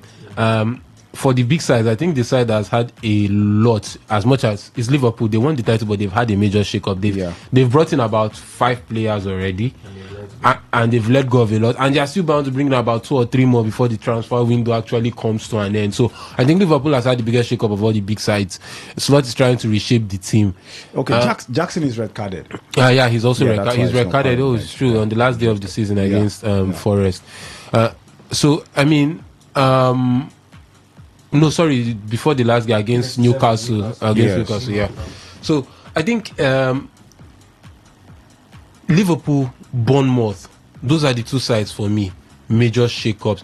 Is there any other? And I think to some extent Brentford. Your coach, which was the major brain behind what you are doing, left. Your captain, Nogard, influential figure, left. Your 2 major attacking threats, have left. So I think that's another team that has gone through or I've experienced a lot of change, and I think this is part of the reasons why they are my candidates, part of my candidates for relegation this season. But I think for the big sides, it's all Liverpool for me that has gone through the major shake-up. And Chelsea is just about padding and adding to add more depth to see what we can do. Same with Arsenal. So I won't really see that much. It's more about, for those Chelsea, Arsenal, it's more about adding depth to what they already have in the team. So that's what they're currently doing at this point in time. Don't you think we could add Crystal Palace to that if all the reported transfers go through, because they'll lose their captain. Yeah, and they'll lose their we'd call him their star player. Yeah, and they'll probably also lose their striker to Newcastle. I've been interested in Mateta. So That's a huge reshake for them too. 08109510951. Eden Hazard on the stands at Stamford Bridge to watch his former side play against Crystal Palace. 08109510951. It's footballing conversation in the studio right here. After we finish talking about other sports, and up next will be Manchester United match against Arsenal, a preview of what to expect in the 4:30 kickoff in the English Premier League, the Super Sunday clash. Benjamin will take us through that. But in the meantime, we are taking your reactions. The SMS and the WhatsApp portal is there for you to send your message as well. Today's Post Live Edition, I do have Henry Ogugwa here in the studio with me. There is also Alex Kabari and Benjamin Mina. There's also you listening from your various locations. So let's take your thoughts via the feedback platforms. Which team do you think is most settled into the season, not having so much shake-up? That is for the title contenders, not having so much shake-ups, and they could finish strongly, well settled into the season with not so many changes. Which team is that for you? The transfer window is still ongoing, ends September 1st in England. Let's have your thoughts, and which team do you think is primed for relegation already based on the kind of dealings they've done in the transfer market? That is where the question stems from, not based on performances just said, because we've not seen enough of these guys so far since the season resumed. We've just seen one match pay team. Good afternoon. Chelsea don't score. Now what for you? Chelsea never score.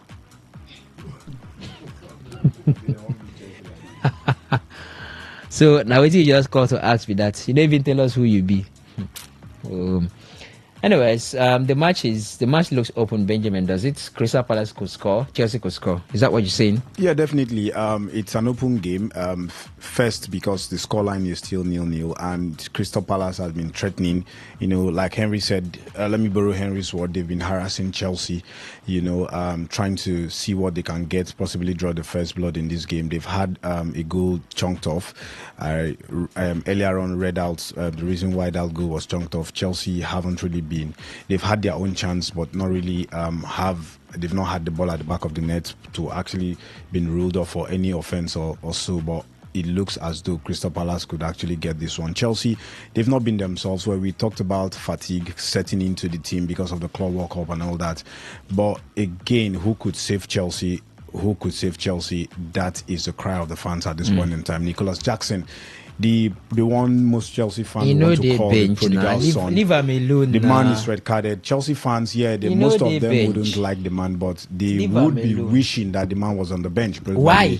The man could get because Chelsea never score. That's because Chelsea have not scored. They've tried everybody. They've had their what's his name? Liam Delap don't enter. Yao Pedro coming in, and the question is, if Yao Pedro cannot do it, is it Liam Delap that will do it? That's the question. For me, the game is still open for anybody to take all 3 points at this point in time. But take nothing away from Crystal Palace. They've been threatening from all angles. Okay, Joao Pedro. It be like saying that the reality be this. They say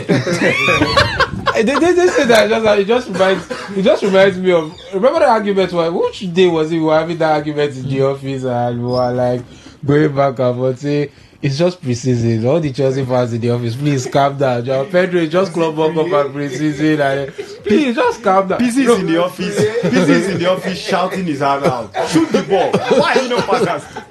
But seriously, I always know that what you see in preseason is totally different from what you get in season. Is more competitive games, and it's the English Premier League, the intensity and everything you're playing at. I think for Joao Pedro, he won't see as much space as he's used to seeing with Brighton, because he's in a Chelsea team now. Chelsea will hold on to the ball more, so teams will not be as quiet, will not be as open as they would or they should be against Brighton, against Chelsea. So he has to be smarter about how he moves around in Chelsea. But I think he will still come good. But it's just one game, like I said, it's just one game. But I think this Chelsea team, Maresca has to find a way to actually rotate this team properly this season. If not, I have that fear that fatigue will set in for Chelsea, especially after even any team that participated in the Club World Cup. You have to rotate properly. If not, you will not, or if not, the fatigue will get to your team before the season gets to run down. All right, it is what it is at the moment, and we're expecting the big one, 4:30 p.m. Nigerian time. Manchester United against Arsenal. That was a close cross for an opportunity for Chelsea, but the Kopama guy couldn't make much of that chance that opened up for Chelsea. I couldn't make much, about it. I had a chance for a rebound, and so it's still goalless between Crystal Palace and Chelsea. And Chelsea has been pressing for the past couple of minutes. They've had the ball most of the times in Crystal Palace's half, but all that's left for them to do is to convert. While we switch to Manchester United Arsenal match, what Chelsea just need at this point, or not even Chelsea, what Crystal Palace needs at this point is a whole one counter attack, and then Otilo. I'm trying to convert, but yeah, like Henry did say, Henry said in the first half. Okay, I would like to phrase it in the first half that Crystal Palace were the ones totally in control of this game, but the second half, particularly the last 15 minutes, has been a different ball game.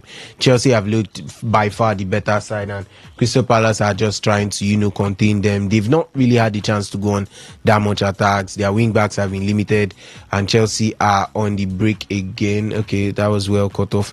So Chelsea are still, they are on the front foot, and they are looking like they would. Crystal Palace are still having a few of their sporadic attacks. Okay, he claims a foul there, but that was not giving that. That was Crystal Palace trying to attack.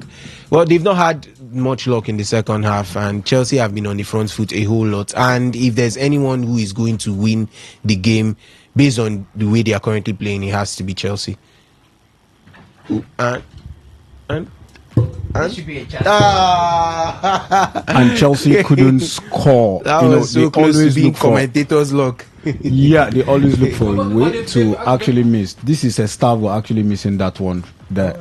They've been much better. They've improved this second half. Chelsea has improved this second half. Estevao has been playing so well. Well, yeah.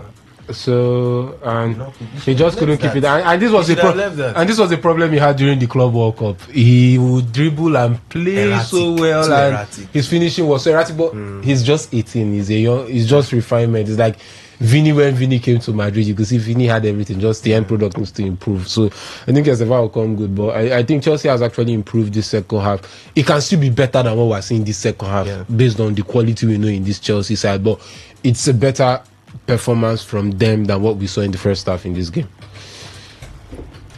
Okay,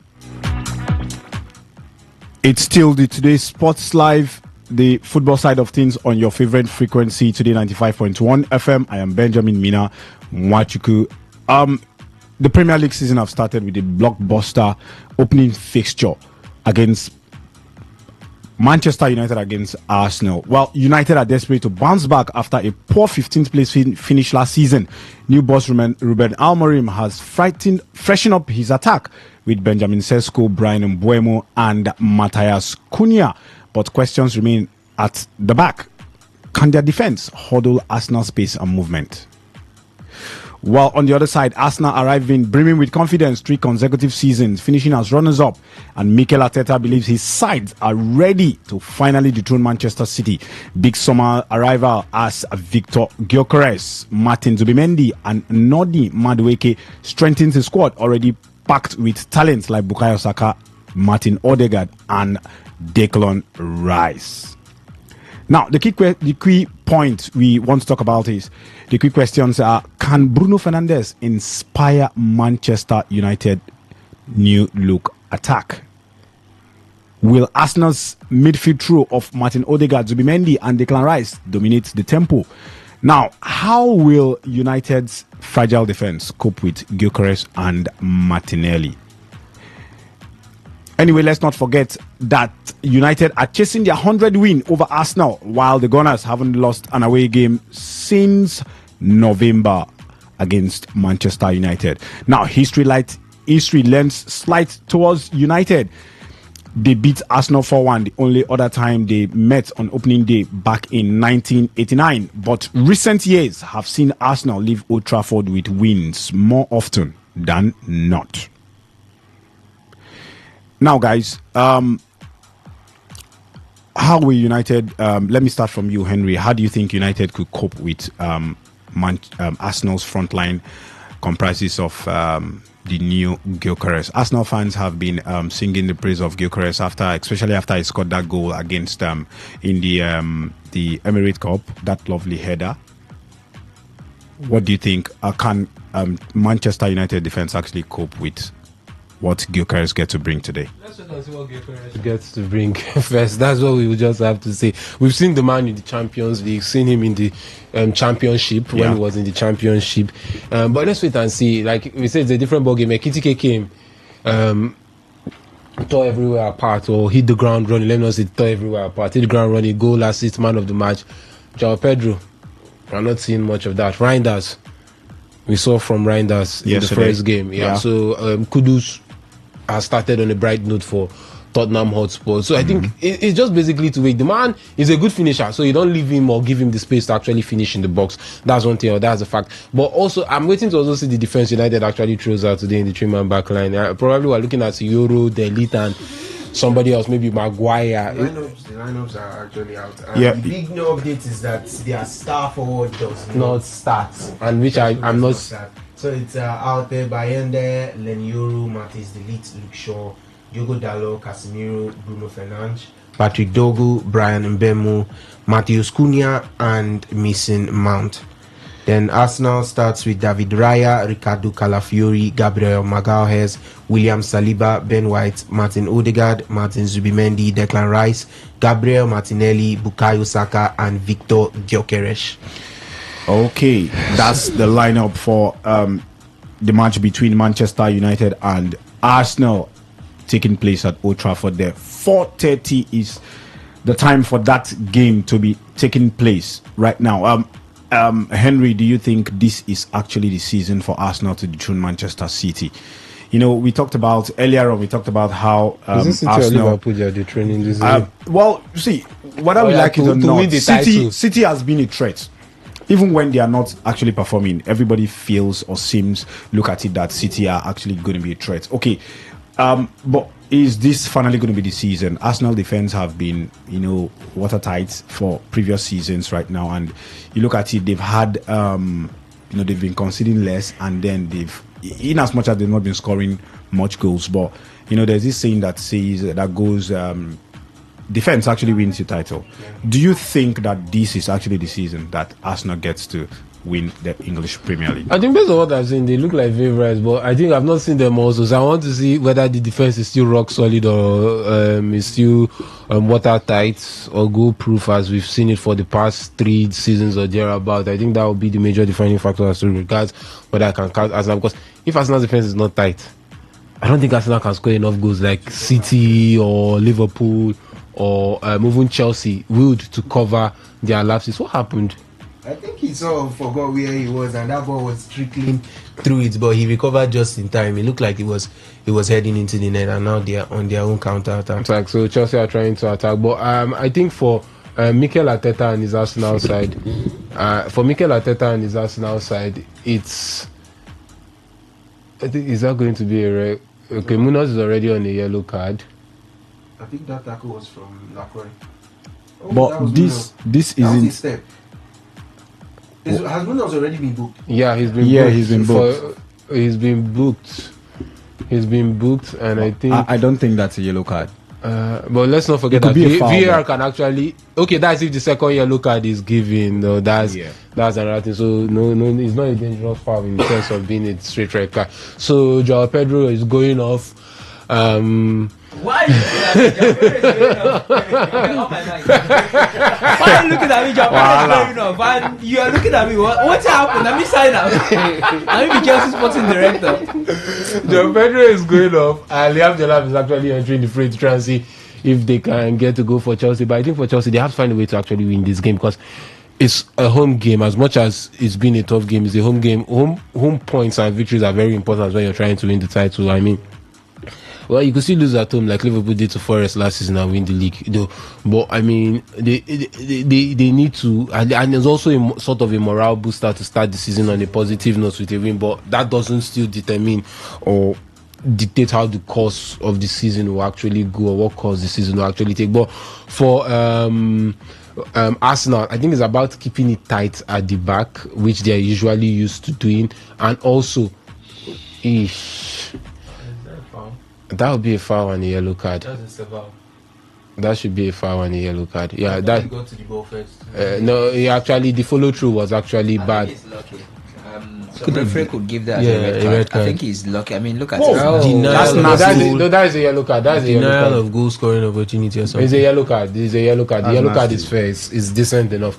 So I think for Arsenal, if Arsenal cannot keep it tight at the back this season, and the man they brought up front cannot put the ball into the back of the net with regular certainty or with a certain level of certainty, I think Arsenal have done. Even qualifying for the Champions League will be tough. They probably will still do that, but it will be tough. But I think I'm banking on the fact that Arteta knows how to keep his teams solid at the back. But it's now about let them try and score more goals. Because even if they are solid at the back, they are not scoring enough. A lot of people could still raise some question marks as regards their chances of being title contenders. But that's the thing. Sometimes you win the title, you win games by 1 goal margins. Last season, Liverpool won a lot of games by a goal margin, 1-0, 2-1, 2-0. They didn't really score much. They were solid defensively, second best defense behind Arsenal, but just like they had more firepower than Arsenal up front and could actually do a lot because of how Salah also started the season. You also factor that in as well. So Arsenal, I think if Arsenal can keep it tight at the back first, I think they are my favourites. But I'm now also looking, how does that attack perform? He scored 2 goals. Bilbao were horrible in preseason. Bilbao lost all their preseason games. Bilbao lost everything. So I'm not taking what he did against Bilbao to heart. And it's the Emirates Cup. Arsenal always wins the Emirates Cup. Yeah, apart from when the Drogba said no. Apart from there. But Arsenal always wins the Emirates Cup. So I think but I want to see what Gyökeres should look like this. I'm not saying I expect him to score today. There's a performance I will see. I'm like, he should score because Ekitike has scored. No, Ekitike played Bournemouth. What's his name? Reinders has scored. Reinders is a midfielder. It doesn't mean a new signing. He need to score. Why Aït-Nouri no score now? Now you know that one. Florian Wirtz no score now. So I go call no, Aït-Nouri na defender MB. Okay, Florian Wirtz no score. You see, you're calling Reinders. Since you're calling Reinders, that is a midfielder. Florian Wirtz no score. But the thing is that Gyökeres, I think there's a certain level of performance we'll see today. A lot of people will say, okay, and it's just coming into a new team. Let's not forget that. So there's still a time to adjust to your teammates and their understanding. He didn't come early in the transfer window. That could have been a major boost for them, that they had the whole of preseason to understand, or 2 weeks or thereabout to train. So I think let's watch and see how it goes. I think for Arsenal, my major problem with Arsenal, I don't think their defensive frailties. My major issue with Arsenal is, can they score enough this season to actually compete well enough? That's my question. Okay, well, we bring you updates on the live games that are happening in the French League 1. It's raining goals as Brest just scored to make it 3-3 against Lille. Brentford has just had 1 goal the back of the net to make it Nottingham Forest 3, Brentford 0. The game between Chelsea and Crystal Palace at Stamford Bridge, it's still goalless. Some will say eyeglass. But meanwhile, we expect the game against between Manchester United and Arsenal by 4:30. That's the game we are previewing right now. Reliance, let me come to you. Where do you think that this game will be won for Manchester United? I think the midfield. No, I think the defense. If United want to win this game, the defense should be rock solid. They should be able to hold Arsenal's front line. Because I honestly believe and think Arsenal is the most stable team coming to this season, among the top contenders for the Premier League. That's what we talked. That's what we said last season. Yeah, no, but it's what it is. Even if it was the same last season, they couldn't win it. And I don't know why they don't win them. This season, I still believe they are the most stable side. They just plugged in holes that they needed to plug in. Okay. You know, Partey left. Norgard came in to fill in that place. They have a Rice and Odegaard to spearhead that midfield. Then Zubimendi comes in, right? So you have options. At the left, you can now have a Noni Madueke to compete. Let's say Leandro Trossard could be leaving. Martinelli, I've been told, is not going anywhere. So if Trossard leaves, you have Noni and Martinelli to compete for that space. Which signing have they done again? Then a centre forward I did not have last season. You now have a goal machine in Gyökeres coming in. So you just plugged in holes that were open last season. But for Liverpool, it's a total shake-up. Yeah, true. You want to see what to do with Florian Wirtz, Hugo Ekitike, Jeremy Frimpong, Kekes. It's a total shake-up for Liverpool. I did say similar thing to a yet to totally heal Manchester City, despite putting 4 past Burnley. Wolves. So, okay, Victor Rice has been sent out on loan. Renders comes in. It's looking like it's going to make us forget the departure of Kevin De Bruyne so soon. Jack Grealish on loan to Everton. On loan to Everton. Yeah.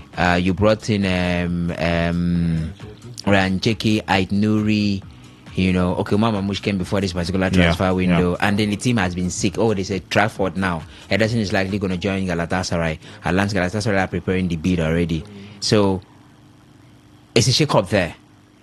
Manchester United, United have not been contenders for a Premier League trophy for how many years now, so I'll put them out of the picture. All right. And then Chelsea. Well, Chelsea were not contenders last season, even though they had a taste of what it means to get close to the top. But they were not contenders. And then you look at the Chelsea team, in as much as they looked promising in the World Club and the Club World Cup, is a team made up of young players who have not really had enough experience when it comes to what it means to win the Premier League. They showed what they could show in the Conference League is the Conference League. That's why it's the Conference League. They played in the Club World Cup is a preseason tournament. All right, so you cannot really look at them. I hope their fans are not listening to you. But no, it's they call themselves the world champion now. Well, because they played in the expanded version of the Club World Cup, so I'll give them that, right? But in the end, it's still a preseason tournament. So it's what it is. So João Pedro, Liam Delap from Ipswich, João Pedro from Brighton. Who again did they sign? Nicola Jackson is likely going to leave the team. Gittins coming in. Esteval. These are just players that let's build with them. So I cannot really place Chelsea in that contest. If they eventually get to win the Premier League, which I doubt, no problem about that. Then Tottenham, a lot of shake-up there. A new coach coming in. Eze is likely going to join Tottenham Hotspur. He has informed Crystal Palace of his need to explore options outside, and it's likely going to be Tottenham Hotspur. Son leaving. Son left. Yeah. Madison is not even fit, so they are likely, that's why probably they're pushing for Eze signing. Yeah. So there's a shake-up there in that Tottenham Hotspur side. And Savinho too. So there's a shake-up there, and then which other team do I mention? Is it Newcastle United that's likely going to lose Isak? And then they've brought in Shaw from AC Milan. Is it AC Milan? Yeah. Okay, AC Milan is a centre back. I think there's one other player. They're planning on bringing Weezer this week. Yeah, Johan Weezer. And they've signed the man from Aston Villa, Jacob Ramsey. Elanga from Nottingham Forest. So there's a bit of, they were not even contenders last season. So I'm just looking at the possible. So that's what I'm saying. Arsenal is the most primed, most stable coming into this season for the trophy. Well, people will say they've been like that for the past couple of seasons, right? But the truth is that they did in the last, apart from last season, previous 2 seasons, they had outright competition with Man City. Yeah. But this last season, they did not really have that because Man City was sick. Yeah. Liverpool shouldn't be winning the Premier League. If you want to go by a slot just came in, a new coach. They shouldn't be winning the Premier League. That's the more reason why people are not convinced that this season is Arsenal's season. Well, no. I'm not saying that the season is Arsenal's season. I'm saying they are the most team settled in for the new season in terms of contending for the title. And these are the reasons which I've stated. Right? Yeah. So, when you look at that, up against a Manchester United side that finished 15 last season, And then the defense line, that the Arsenal attacking lineup that does not really have much shake-up up against us, Manchester United defense line that ended them 15 last season. Come on, United will want to do better defense line. So for United to go into this match, it has to be their defense line. The defense line will have to hold up very good. Gyökeres is starting, so they have to hold up very good. Saka is there, Odegaard, Rice. These are the scorers for Arsenal. So they have to hold up very good, the defense line. So if United have to take something out of this match, defense line have to be solid. For Arsenal, definitely is the attack. Because Henry has already talked about how much Arteta has mastered the art of holding up defensively. Then you have a defensive midfield you can bank on. You have an attacking midfield you can bank on. You have wingers you can bank on. So those are not one. So it's not a case of what do you do in the final third. Are you scoring or you're not scoring? So for us now, it's the attacking lineup, right? The wingers, the attacking midfielders. They'll have to, take all the chances available to them, because I can trust that Manchester United's defensive midfield will be cut open in many occasions in this match. Arsenal is a team that can equally, if they want to knock you around, they can knock you around and carve out those openings. So are you taking up are you exploiting the chances when they are open? When you have the opportunities open, are you scoring?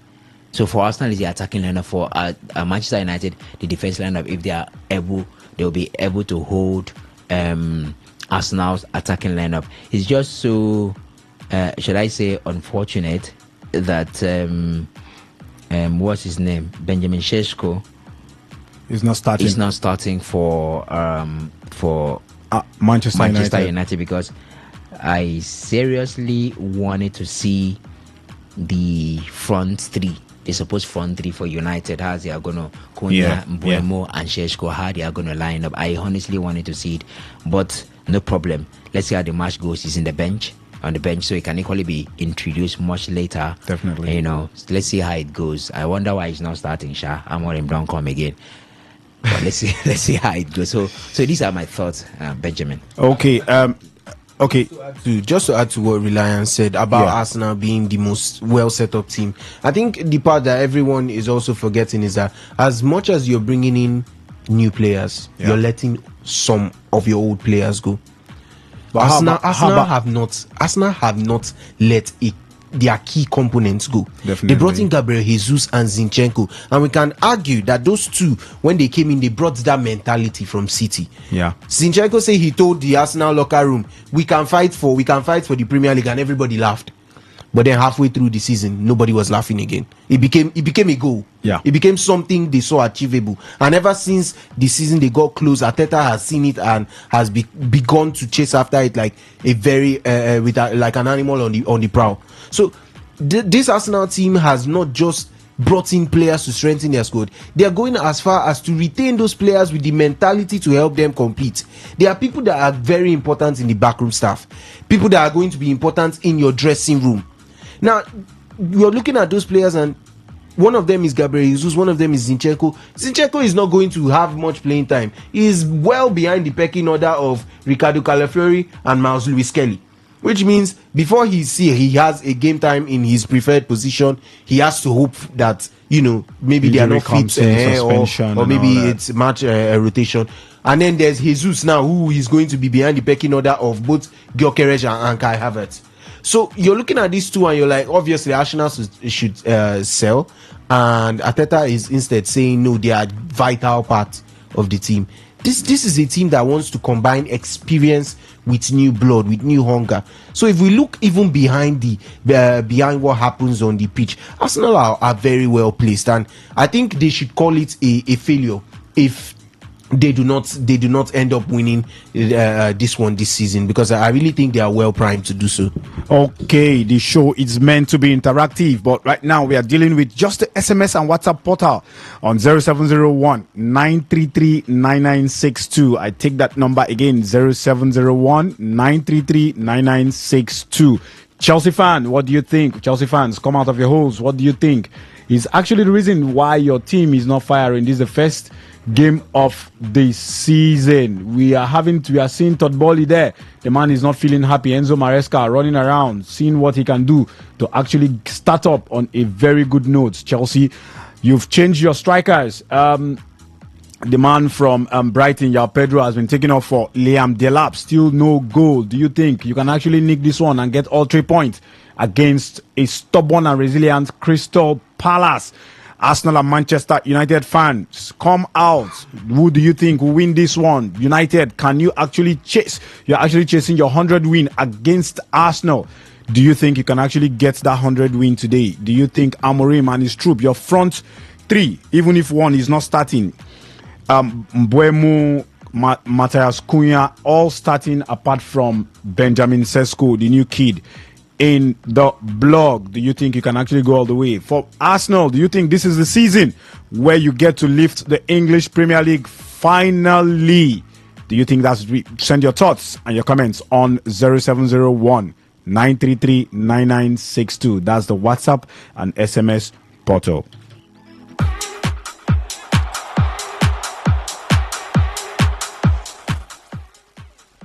Chelsea just missed out on a goal there. Alex, run us through what happened there. I think it was a slip up by Maguire, or is that Maxence Lacroix? And Chelsea have been, having these little chances in the box that they are failing to put away. That one was a good strike by Della, but it just went straight at the Crystal Palace goalkeeper. But here they come again. I think that's Palmer this time. It's blocked off. Crystal Palace are basically holding on right now. We know what they are playing for. They are playing for 1 point.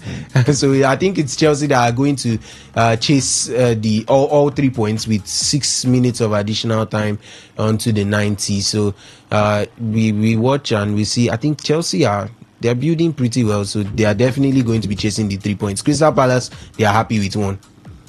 Okay, the lineup for the match between Manchester United and Chelsea. The lineups are out and we are going to read it for you. Man United, lineup in a 3-4-2-1 formation. Bayenda in goal, Yoro, Delitz, Luke Shaw, Dalot, Casemiro, Fernandes, Dogu in the midfield, and in the attack you've got Brian Mbuemo, Matthias Cunha and Mason Mount leading the attack.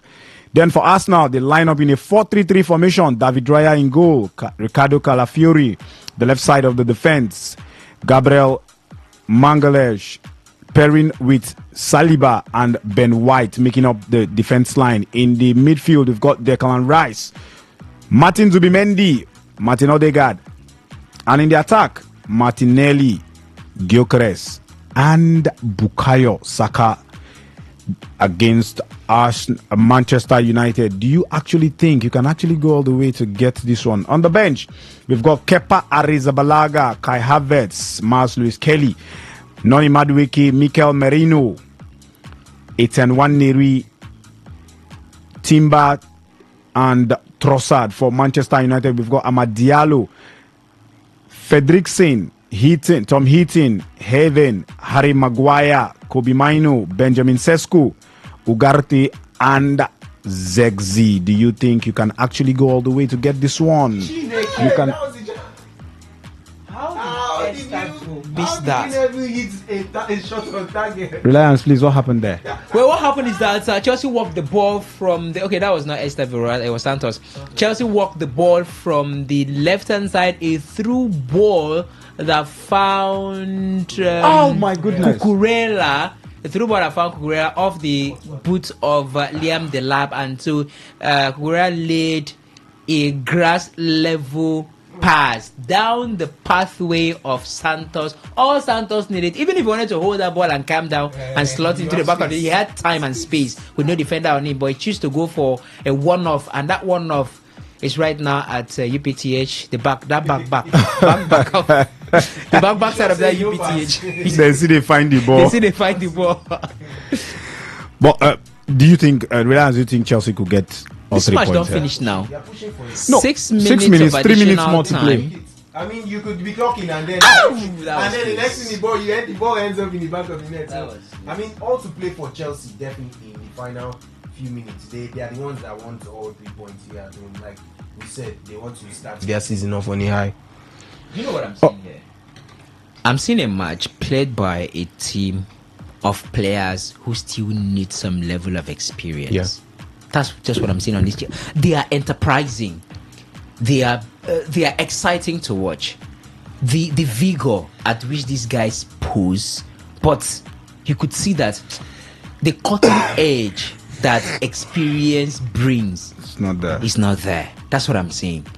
Because if you look at it, I mean, they've been carving these guys open. Despite how compact Crystal Palace seems to look, because Crystal Palace have been closing the spaces as much as they can, having 2-3 on players at a time, and then each time they have the chance to disintegrate, they disintegrate in a way that they cover the much area needed to be covered to hinder any possibility of Chelsea. But then again, with the strength and the quick transition that Chelsea is playing with, they've still been able to open up. But the cutting edge needed is just not there. So an enterprising Chelsea side filled with players with potential, but that cutting edge that experience brings is not there. You know, that's just what I'm saying. Even when Joao Pedro was there, now it's Liam Delap.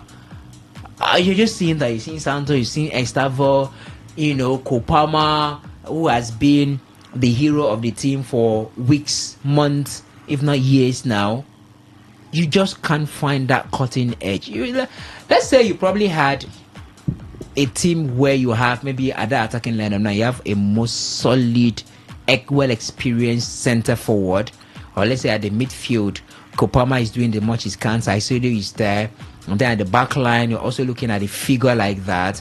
You know, we'll be thinking of something different, right? But hopefully as the season wears on, maybe that will come. But at the moment, it's just a team that looks enterprising, but doesn't have that cutting edge for them to kill off matches. 95th minute right now, just about 15 seconds before the 96th minute to complete the 6 minutes of additional time, and it's still goalless between Chelsea and Crystal Palace. Corner kick Chelsea. Reliance, do you think this could be detrimental to Chelsea's season? It depends on if they find a way not to improve. If they stay like this, if they keep playing, now it's not like they're not going to win matches. They like this, they'll win matches. There's a team that will misbehave and they'll score 2, 3, 4 past those teams. So, if they stay like at this level, if they use this level and be winning matches, it will become a problem. I'm going to reiterate what I just said. The match is done. Goalless. So if they stay at this level and keep winning matches, there's going to be a problem for Chelsea eventually. They might end up fighting for a top 4 finish or a Europa League spot. But if they step up from this level while winning matches, again, I'm going to say this so that I'm not misunderstood. If they stay at this level and keep winning matches, because this level is still good enough to win Chelsea matches. So if they stay at this level and keep winning matches, there could be cause for concern eventually. But if they step up from this level and keep winning matches, of course, I wouldn't be surprised finding them contending for the Premier League trophy eventually. So it's now a case of what will Maresca, the man on the screen right now looking dejected, do? For Oliver Glasner, it's a good game. Yeah. I mean, they came here to Stamford Bridge, first match of the season, facing a Chelsea side. They just returned from winning the Club World Cup, and they've been able to get a point for themselves. I mean, it's a great game. And they had a couple of chances, especially in the first half, for them to have at least scored one. They even scored one that was ruled off, that was chopped off technically due to officiating rules and all of that. Yeah. So it's a great game for them. But for Maresca, how do you fine-tune these boys that are looking enterprising for them to have? I mean, just imagine Santos now with that chance that they had, or Estavo. Estavo has been brilliantly looking. Let me put it like that. But that cutting edge is still lacking. So how do you fine-tune these guys? How do you refine these guys? What kind of fire do you pass them through? What's the intensity of the fire? What energy level is required? These are the questions that he will need to answer eventually, so as to make these guys more competitive, to make these guys to complement on their performance last season, because you can't win the Conference League and then go back and play in the Conference League for a Chelsea team that has been competing for the trophy, barring since Todd Boehly took over as the owner. That's not the kind of progress. That's not progressing. So we are looking at doing very well in the Champions League, making it to the Champions League. And if you have a chance, register your name as contenders for the Premier League trophy, and then maybe add other domestic trophies that you can. That should be the target for Chelsea this time. And to do that, you just need to find a way and fine-tune these guys. Okay, before we leave the game between Chelsea and Crystal Palace, Alex, do you think Crystal Palace are actually building a reputation for themselves? Now, they won the FA Cup. They won the Community Shield. They've now taken a point out of Chelsea. Do you think they're actually building a reputation for themselves? I think if anything, they're maintaining the reputation we've always known them to be for like 2-3 seasons now. They are what I'll call one of the defense masters of the English Premier League. They come to a game, or let's particularly say an away game, where they expect things to be very difficult, and they know exactly what their strategy is. They know how to frustrate you. And look at them when they are behind. We saw them behind against Liverpool on 2 occasions, and we saw what they did. And of course, they ended up winning that trophy. So they are a side that shows that, okay, if it's down to our chances against top opponents, which is not in our favor, we'd obviously defend. But if we want to come out and score, we have the quality to come out and score. They've maintained that reputation. I'll put them alongside, Arsenal in terms of teams that defend pretty well in the English Premier League. So they have that reputation with them already. But then, if we are talking about how they want to build their reputation of being, will I say, among the elites, they are not particularly there. They've won the trophies. They're about to compete in Europe, but they are not particularly there. I think it takes more time. But then the possible sale of these players, these 3 key players, is going to be very detrimental, not just to their season, but to every other chance they had to keep hold of this reputation they are trying to build. Okay, Chelsea fans, the game is done. It's Chelsea 0, Crystal Palace 0, Nottingham Forest 3, Brentford 1. Chelsea fans, do you think this season, the lack of experience in your team, do you think it could be detrimental to your season? And the game between Manchester United and the Arsenal Super Sunday clash, do you think, for Manchester United fans, do you think you can actually go all the way to get this one? And how do you think your team could go all the way? Where combining the 3 new signings, the front 3, Brian Mbeumo, Matthias Cunha, and Benjamin Sesko, even if Benjamin Sesko is not actually starting this one. Arsenal fans, do you think this could be your season? This could be that season where Arsenal gets to win the English Premier League for the first time since Arsene Wenger invisible in the year 2004. Now, you can actually send in your thoughts, your comments on 0701 933 9962. That's the WhatsApp and XMS portal. Well, the phone lines are officially open. The phone line this time around, because we are using just one line. The number is 0810 9510 951. That's the phone line. I take it again this time slowly. 0810 9510 951. Now, Henry, the goalkeeping position for this game, the game between Man U and Manchester United and Arsenal, there's no Andre Onana. And we are more or less looking at a goalkeeper that didn't have enough game time last season. Yeah, I know Onana is injured, but do you think this could actually hamper the development of this game? Meanwhile, let's take this call before we get to hear your thoughts. Hello, good afternoon. Hello, good afternoon. Yeah, your name and your location. Okay, my name is John Leo. Okay, John Leo. Calling from?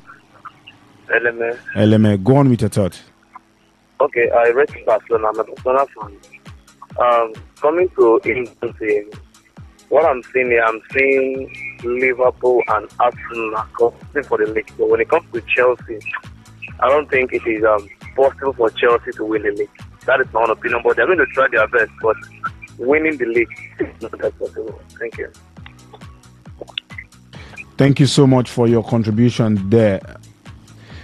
Henry, back to you. Well, the phone line is still open, 0810-9510-9510.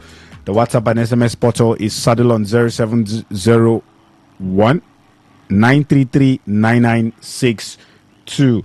Hello. Hello. Yeah, good evening. Your name and your location. My name is Xavier, calling from Oyibo. Xavier from Oyibo. Please go on with your thoughts. I say, Arsenal will meet Man U this evening. So you feel Arsenal will get this one over Manchester United? Yes, sir. Are you an Arsenal fan? No, I'm a Chelsea fan. Okay, you are a Chelsea fan. Do you think the lack of experience in your team could actually hamper the progress of your team this season? That's just the first game that we just the boys. We'll do better. I believe in my team. Okay, thank you so much. Hello, good evening. Good evening. Good evening, your name and your location. Kabolobari, calling from Rumukrushi. Kabolobari from Rumukrushi. Go on with your contribution. The earlier issue on Ghana, people put math. Sure, you can. Okay, about the basketball for our women. I believe our man. Our men. Today on, we will win. Then, based on the relating, I don't talk and sing. You see, this our country. Then, too, they do brother, no brother, man, no man. Then, they cause all this our problem. If not, talent and any other thing, not our country, now a problem for this country, but now man, no man. So now we will go relay now. No team, relay team will represent Nigeria. I don't like it. Then for Chelsea, may they not talk saying our first match today. Because then they shall world champion. And they say they will win from the first match from the season will end. But next week they see. Next week they. So then they just cool down and they don't draw today. Then they just go down, go pray. Where? Because this one not starting. Is that all?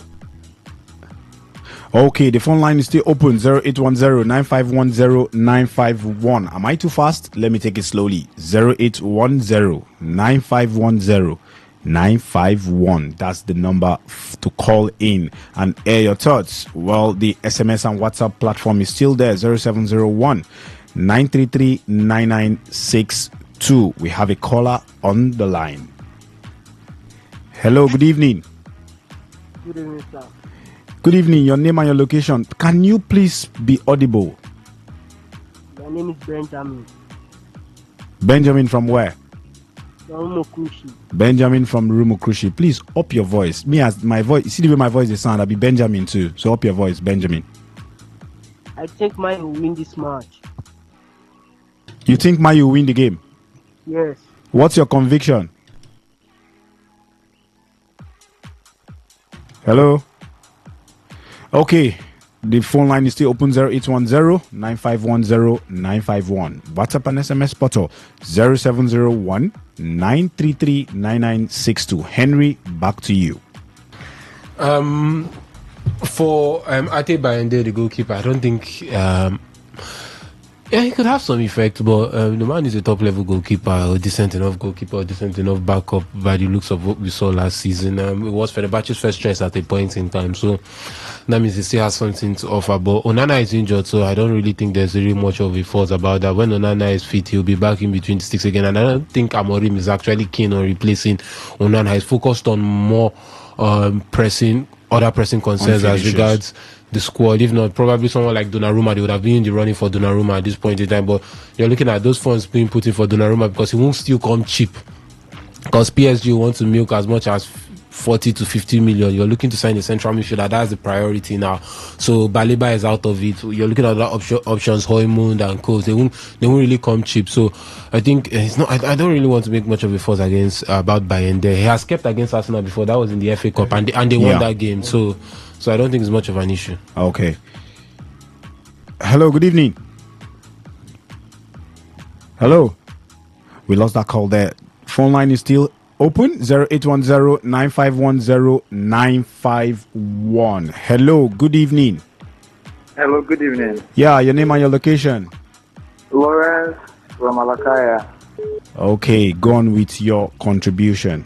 Okay, for the Arsenal and Liverpool game. I'm sorry, Arsenal and Man United game. My prediction, Arsenal will be winning the game. 2-1. Okay, are you an Arsenal fan? Yes, I am. Okay, that's the confidence. Do you think this season could be a season where you get to win the English Premier League? Yes, this season will be our season. I see Arsenal carrying the cup, winning the English Premier League. You know one thing I admire about the Arsenal fans? They are very much faithful and very optimistic. Thank you for your calls. All right. Have a nice day. Hello, good evening. Good evening. I call back again. Okay. About Go on. the Man U and Arsenal. That match. Yeah, they see draw for that match. You see draw? Yes, but you got waiting. I want to talk about La Liga match, Barcelona match last night. Have you talked anything? Go on. That Barcelona match last night. If na England, for say that referee not service anything. Because me, I want to ask that their first red card where they give those people last night. The second yellow card. That yellow card is deserve. Then one. Then the second one they say Lamy made them talk to that guy. Because like say that number 10 one heavier. Because that is Adu. Hello. Okay, phone line is still open. 0810-951-0951. Talking about Yamin Lamar, the man had a goal yesterday and assist yesterday. So how the number 10 to heavier? No, I think it's part of his celebration routine. Many people have been bashing him for that celebration.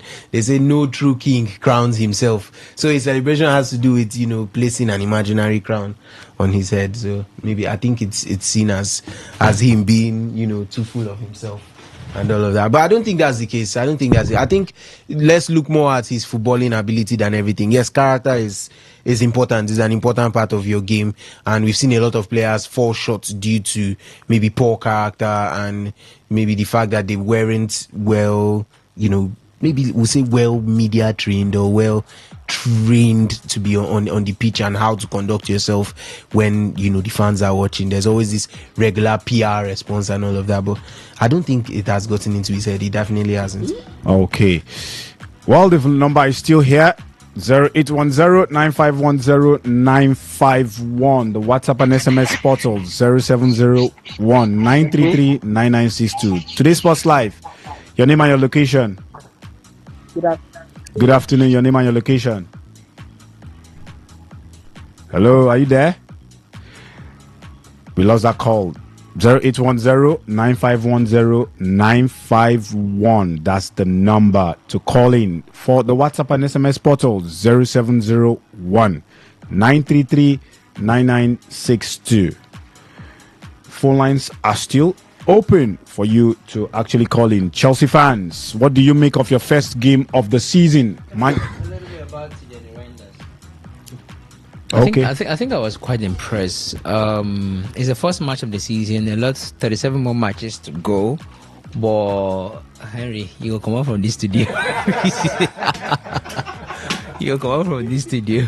But the man impressed me. Now, I felt like, so watching him yesterday, although I've seen a lot of him in the Serie A, right? But watching him yesterday, this thought came into my head. I'm like, why didn't this guy stay at the transfer market? Why was he not the subject of so many clubs hanging on him? I feel like it was a steal for City. City just, hey boy, oh my, see that guy? Oh, nobody they go. I mean, more collect him. No make noise. More collect him. They just collected him. Reminds me of the Liverpool Fabinho days. I think it's more of like who needed him. Liverpool didn't need someone that plays as deep as he does. Because the man is a master. Like we all remember, okay, Gundogan is there's those late runs into the box and always. So the man is a master in that. And Liverpool already have two midfielders that play from deep in Jones, McAllister, Zoboslai can also do that. So even Gravenberch. So I don't think there was any. Maybe you could have talked about the bigger clubs that would have needed somebody in that mode. Right, that's right from the onset. The first day I watched him, that was in Feyenoord. I was like, in the Dutch league, this guy is good.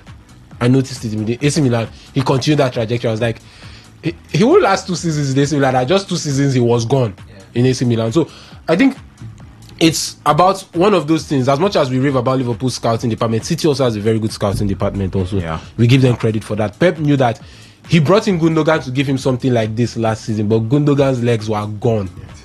They were gone. So Reinders was just like the actual like for like replacement, and the man slotted in perfectly yesterday. Like Reliance, he was fantastic yesterday. So I think it's just smart signings. Arsenal didn't need him as well. So I think the coast was actually clear for City as regards that one. So lucky Pep. Lucky Pep. Okay, we have a caller on the line. Let's see if this is going to be a lucky caller in terms of the prediction. Hello, good evening. Hello, good evening. Good evening. Your name and your location? I am Don DJ calling from Oyibo. Don DJ calling from Oyibo. Go on with your thoughts. Yes, I want to contribute first on the Chelsea and Crystal Palace results. Okay, go on. I just want to say this is the very first game. Preparation is still hot. And coupled with the past champions of Chelsea, everybody actually is preparing. We don't expect Chelsea to get this on the platter of gold just because they signed a lot of players. The other team actually were preparing. So we don't judge their ability based on their drawing of this match. So if people keep talking as if they are not trying, I think they tried. We'll keep looking at them in the future. And regard to Man U Arsenal match today, I think I'm seeing Man U doing well. Seeing Man U doing well, which means Man United are going to win the game. Is that your thought? Yes, that's the way I observe it. Okay, thank you so much for your call. You're welcome. All right, so let's get to the SMS and WhatsApp portal. This one says, good afternoon, guys in the studio. For Arsenal, they will still end up giving excuses. I don't see them going anywhere. And for Manchester United, they would end up struggling. Ghost time, Simon from Emoha local government. This one says, happy superlative Sunday to gentlemen in the studio. I'm Pastor Comrade Morgan from Edelegem Farm Road in Igboeche. For Man United, going to compliment their effort by winning today's match. Okay, that's your contribution. Let's go to the WhatsApp portal. This one says, so Chelsea multi-million team didn't score a goal against Crystal Palace. Why is no one making a story from it? But a draw against Liverpool felt like Liverpool stood no chance of competing for the English Premier League. You didn't give us your name there, but that's your message. This one says, good afternoon, sports crew. With what I'm seeing, I don't think Arsenal can beat Manchester United. I see the game ending in a draw. Skillful Pero is my name from a chase. Skillful Pero, we've seen your message and we've done justice to it. Well, that's what we have in the WhatsApp and SMS portal. The phone lines are still open. 0810 951 0810 9510 951. Let me take it again. 0810 9510 951. That's the phone line. For the WhatsApp and SMS portal, it's 0701 933 9962.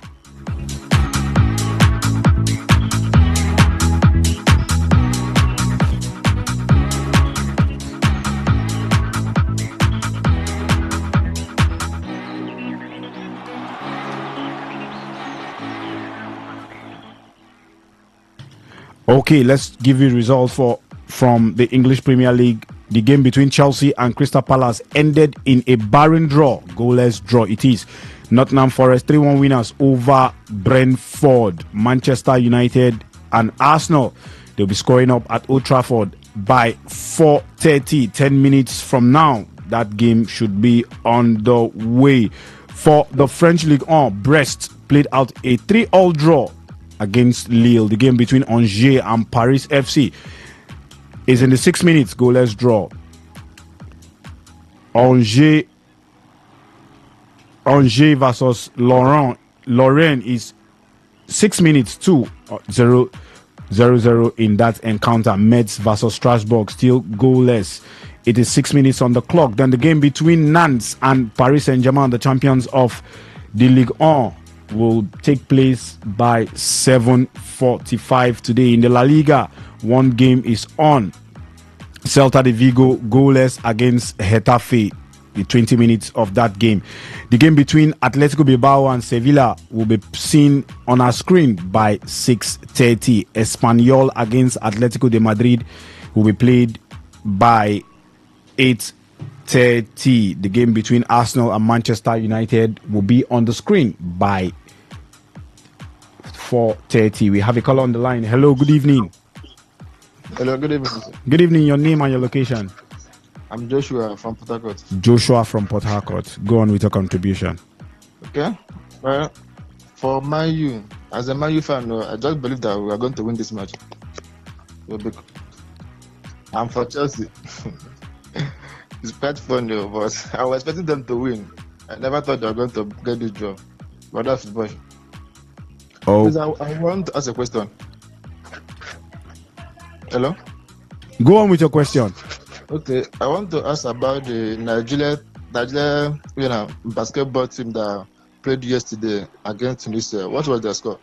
Like, who won? It wasn't the game between Nigeria and Tunisia was on Friday, not on Saturday. Yeah, Nigeria actually won that game 87-66. Wow. Yeah, and they'll be playing today against Cameroon by 5:30. Okay, I look forward to that one. Okay. Thank you for the information. Yeah, is that all? Yeah, thank you. All right, thank you. You're welcome. Muslim. Sangula. The phone line is still open 0810-9510-951. WhatsApp and SMS portal 0701-933-9962. Okay. Finally, before the game gets to kick off, your prediction, guys. Who gets to win this one? Reliance. The worst person to predict. You know, go leave me my day by day. Allow me day by day. Henry. You're passing the ball. Yes, let's have it. Okay, Henry, let's go. Right. I'm looking at the 1-1 or 2-2 draw. Okay, 1-1 or 2-2 draw. Because of the fact that it's Old Trafford and it's the first game of his new season is why I don't expect it to go, Arsenal's way that well. Regardless, it's a 2-0 win for Arsenal. I don't wait. I don't understand. You hyped Old Trafford and God. You see why most people will not. I don't want to say will not make heaven. But after the hype, I don't wait say okay, Man United will win or draw or something. You're gonna say 2-0. Oh God. Goodness me. Anyways, the phone lines are still open. Call in. Let's see if Alex, after his compliment, if you have a better compliment to give to Manchester United, and then go the opposite way. 0810-9510-951. That's the phone line. The WhatsApp and SMS portal 0701-933-9962. Reliance, you say you're not predicting. Yeah, I don't want to be the reason of some people's tears eventually. They say, man, know thyself. Me, I know myself when it comes to prediction. So I did my lane. I know they like do waiting down pass. I know they like do. That was against. I don't remember the exact game, but I think what was and then like do waiting past me. Wait. If you don't pass me, I shall know see you don't pass me. So I know go pull my. But all in all, right? It's a match that you look at it, and based on what I've said before, you'll be thinking Arsenal has an upper hand. And in fact, obviously Arsenal has an upper hand. If Manchester United beat Arsenal for the first Premier League, for their first Premier League match of the season, it can count for an upset because upset? Yes, can count as an upset if United beat Arsenal. Despite being the first match of the season, based on the prevailing factors that we've already enumerated and analyzed. So that's why I'm thinking, okay, Arsenal has an upper hand, coming to the encounter that's slated to start in just about 5 minutes from now. That's just how it is. I'm still wondering why Amorim has decided to start Šeško on the bench. Probably, what's his name? Mason Mount has been so good that... Yeah, in the preseason, Mason Mount has been fantastic. So we just have to give him a chance to see how he will fit in. Amorim will have to find the chemistry between the three guys up front that he has, and then also think, what do I do with Mason Mount? Because if these three guys click, Mbuemo clicks with Šeško and Konya, then you're looking at the team, you're thinking you're not definitely benching, you're not sending Bruno Fernandes to the bench. So what then do I do with Mason Mount? Because Mason Mount, this 2025, next year is the World Cup, so Mason Mount is eyeing the World Cup, so he needs playing time to play, to be able to see if he can earn himself a call up to the Three Lions for the World Cup. These days, I don't think there's any English sentiment. If you're good, you're good. You get invited. It's what's his name? Apart from Harry Maguire. Even Harry Maguire hasn't been, but I think Harry Maguire has merited the invitations he has had to the Three Lions. So he said the difference between playing for Man United and England is that everybody hates Man United. But England, everybody loves England. and again, if you want to look at it closely, those periods that Harry Maguire was started to have been so bad, each time he dons the jersey of the Three Lions, it was better. Yeah, So I think less pressure. So, is that? Are you opening a bank app? I thought I was a bank app. I want to do transfer. I'm begin submit account number.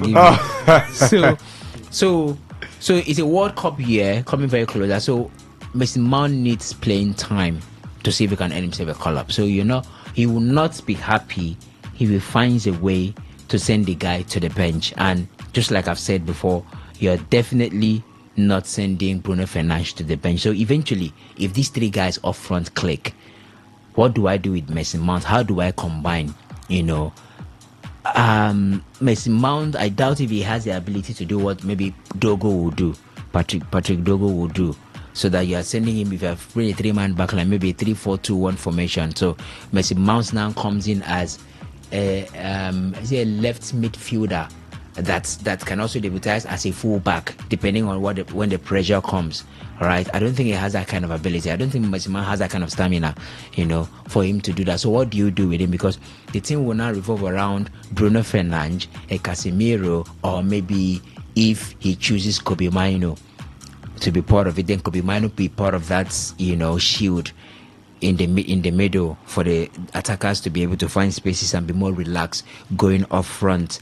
There's also Diego Dalot there. So you need to find a way to keep Mason Mount happy if the other three guys clear, because Mason Mount is definitely playing for two reasons. One, the preseason. Secondly, Šeško on the bench. That's what I'm thinking. Then there's also Manuel Ugarte, which you're also looking at. Is okay, you're bringing in Manuel Ugarte. Probably if there are lapses, because I'm thinking Casemiro's legs are beginning to wear off when it becomes very intense, depending on how United will go in other competitions, maybe the League Cup and the FA Cup. How do they go there? How do they perform there? Then you'll be thinking of switching, or maybe having a space for Manuel Ugarte, maybe in other competitions. Or if you want to really keep on competing, then Casemiro will be playing a lot of minutes. So this becomes a problem on, or maybe not a problem, but a great challenge, a good challenge for Ruben Amorim to find a way. So that's just it. And if that front line clicks, I'm also looking at that middle. I'm thinking the middle can be a problem because, look, I've said it before now. I think that was last season. And we saw it in the match against Burnley last season when Marcus Rashford was still with United. Bruno Fernandes and Rashford should be able to combine then and become a deadly pair in Manchester United. Something like we saw between Harry Kane and Son Heung-min in Tottenham Hotspur under Jose Mourinho. They should be able to deliver that. And I think I didn't finish saying that in a couple of, I think it was days before the match they played against Burnley, that Bruno Fernandes was a master class, and I think they won that match by 3-0 or thereabouts. Then we saw that happened. So if Bruno is not stepping up to do that, Bruno should be the anchor. He should be the dictator of what happens in that team. So if those other guys click, then and Bruno is not stepping up, the midfield of United could become their, the midfield and the defense line could become their undoing eventually, if we don't find this quality within the middle of the park for Manchester United, you know. But then there's also the issue of the chemistry for all those other guys who are just coming in because they've not played together before, and they are in a different league entirely. Shesko coming in from the German Bundesliga, and then Cunha and Mbuemo has been in the Premier League over time. So these are the issues. These are the things that I'm thinking Ruben Amorim would need to find a way to sort it out. But that would depend on the performances as the season progresses, you know. But for now, Arsenal with the advantage. Here's Manchester United. The match is underway, by the way, and here's Manchester United with the first counter-attack that Mbuemo was probably was thinking whether the referee was going to sound his whistle, so it was delaying because it looked like there was a foul. I mean, that should be a foul on Zubimendi. That should be a foul on Zubimendi. So Mbuemo was attempting to control the ball, and one of his hands, the left hand, while making a turn, hit on Zubimendi's face, and he fell to the floor. But the referee didn't call it a foul, and Mbuemo himself did not react so well to the ball because he had a chance for a counter to do better off. So it's what it is. Arsenal with the upper hand in this clash, and if United wins, trust me, that's an upset. So finally, you're not predicting. Yeah, were you waiting for my prediction? I was actually waiting for a prediction. Everything I was going to say. I knew deep down I know I was not going to predict. I'm just going to say what I had to say. Okay, Osas is in the building. The guys are ready for the Ninja version of the Today Sports Live, the marathon edition. Osas, Chan Eagles. I know it's not a good way to start up me asking you a question, but we have to ask you the question. Chan Eagles, what is even if they get to win this game today, is it going to be a time of redemption, or we just have to on Tuesday, or we just have to look past them and say, okay, we are not better off. Now the thing is, do you think the Chan Eagle is a reflection of our league, or it's a case of the MPFL players not reacting to tactics very well? It's both. I think for me, it's both. It's both a reflection of what our league looks like, that's the MPFL, and it's also a figment of the fact that the players of the MPFL are more or less naive when it comes to understanding what tactical inputs or what tactical processing is in the game of football. We saw it really clear right there, those two games against Senegal and against Sudan. It was quite obvious that the players that we went there with most likely were not the best hands that the MPFL could put forward. But yeah, even if you had the best hands, how well can you see them, understand and interpret what tactics is supposed to be on the pitch of play? We saw it clearly with the Sudanese side. It showed that they had a gulf in quality. They had a gulf of better players than the players from the MPFL. So we continue to argue, and we continue to ponder, what do we do next? Some persons from a particular school of thought feels that don't blame the coach, don't blame the coach that took the side down there. others are saying he also has a percentage of the blame. Most likely not, maybe because he did not put forward a winning tactics that is capable of winning, but most likely because he was poor on selection, and most likely currently we're going to be looking at that when we get into the show, the nitty-gritty of what we'll be talking about today. So how well can we begin to change things so that we don't have to blame A or blame B? Yeah, both did share from it, but right now we're gone past what's going to happen in the African Nations Championship. We just have one more game, but it's quite clear that we are out. And the funny thing here is that the teams that have already qualified into the quarterfinal stage, call it the knockout stage of the competition, are not the movers and shakers of African football. You hear the likes of Tanzania and Madagascar, and you ask, Tanzania, Madagascar, what are these countries? What's their pedigree when it has to do with African football? The big names, Nigeria. The big names, Ghana was not even present. Even the Morocco, they found it difficult. Yeah, they started on a high, but at a particular point, we're not able to defeat Kenya, and here they are at this point in time. They still have to wait to struggle to see how to qualify. So it goes a long way to talk about our league, to talk about the kind of players that we have, as well as where African football is heading at the moment. Okay, more on the Nigeria version of the show with Osas. Do not go nowhere. It's today Sports Live, the marathon edition, the Nigeria edition of it. Osas will be taking you through the Nigeria lane, but well, in order to know what the Chan Eagles are going to be doing, or what is happening in the Nigerian sector of football, Osas is here to take you over.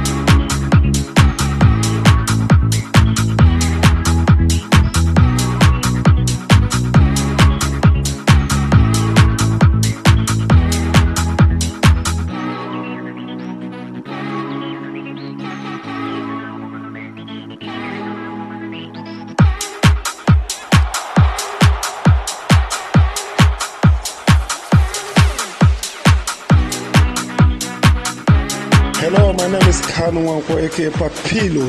For the latest and trending sports stories, always listen to Today Sports Live on Today 95.1 FM Port Harcourt. My name is Gianni Infantino, FIFA president. For the best of sports, always listen to Today Sports Live on Today 95.1 FM Port Harcourt.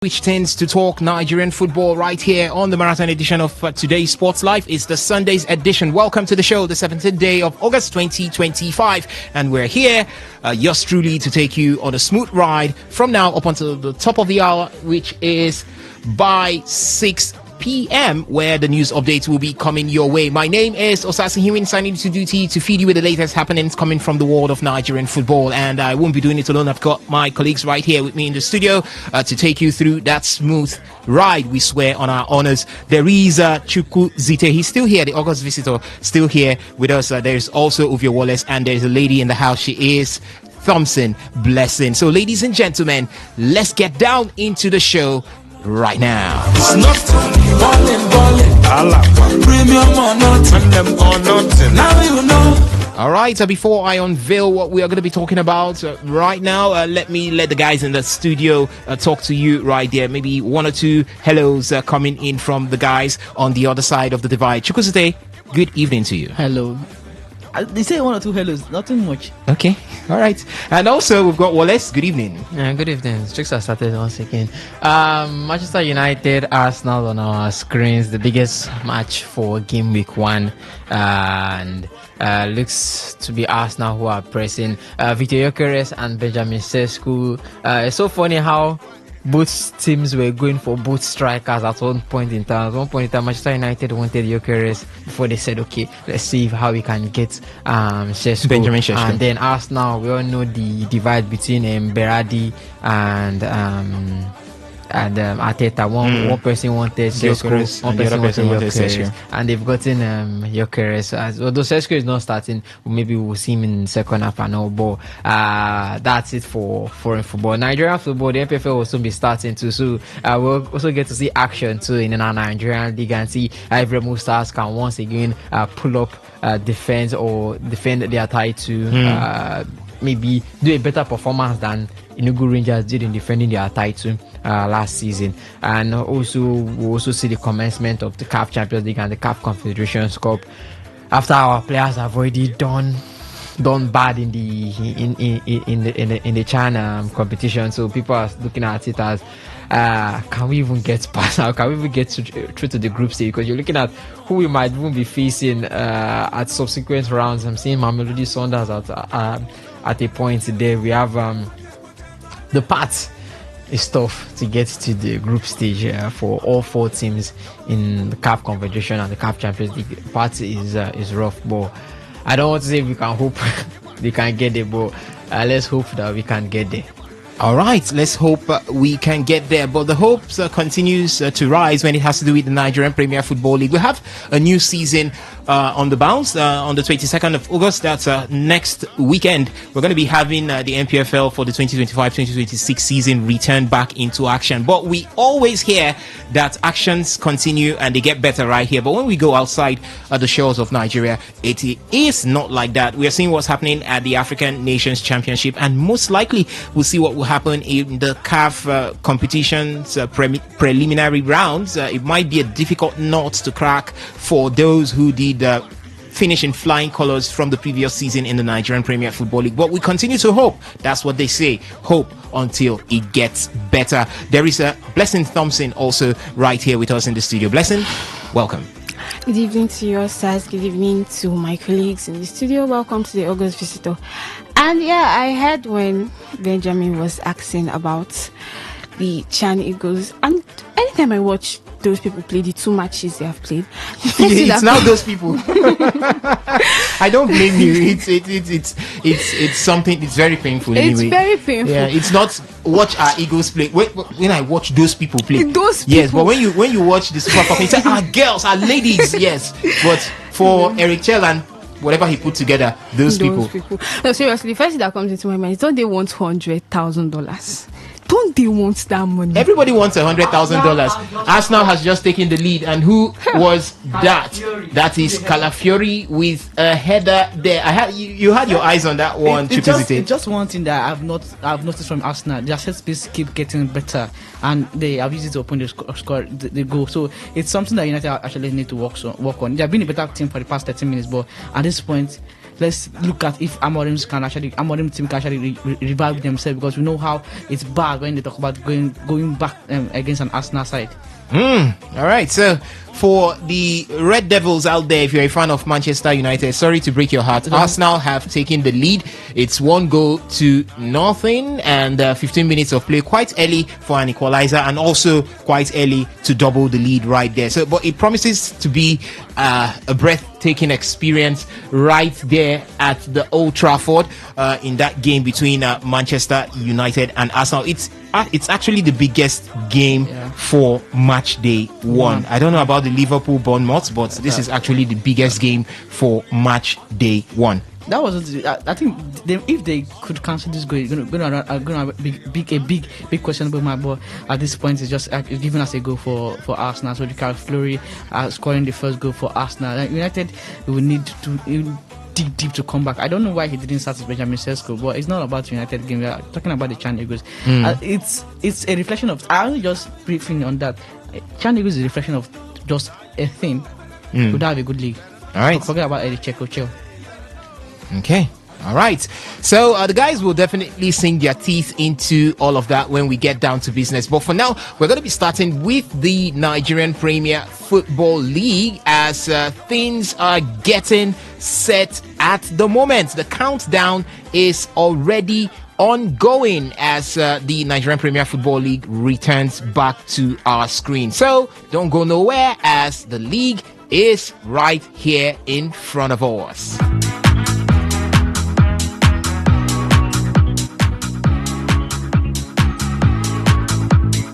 All right, as I said before, it's just 6 days to go. A new MPFL season awaits us. Fresh battles, fierce moments, and history to be written.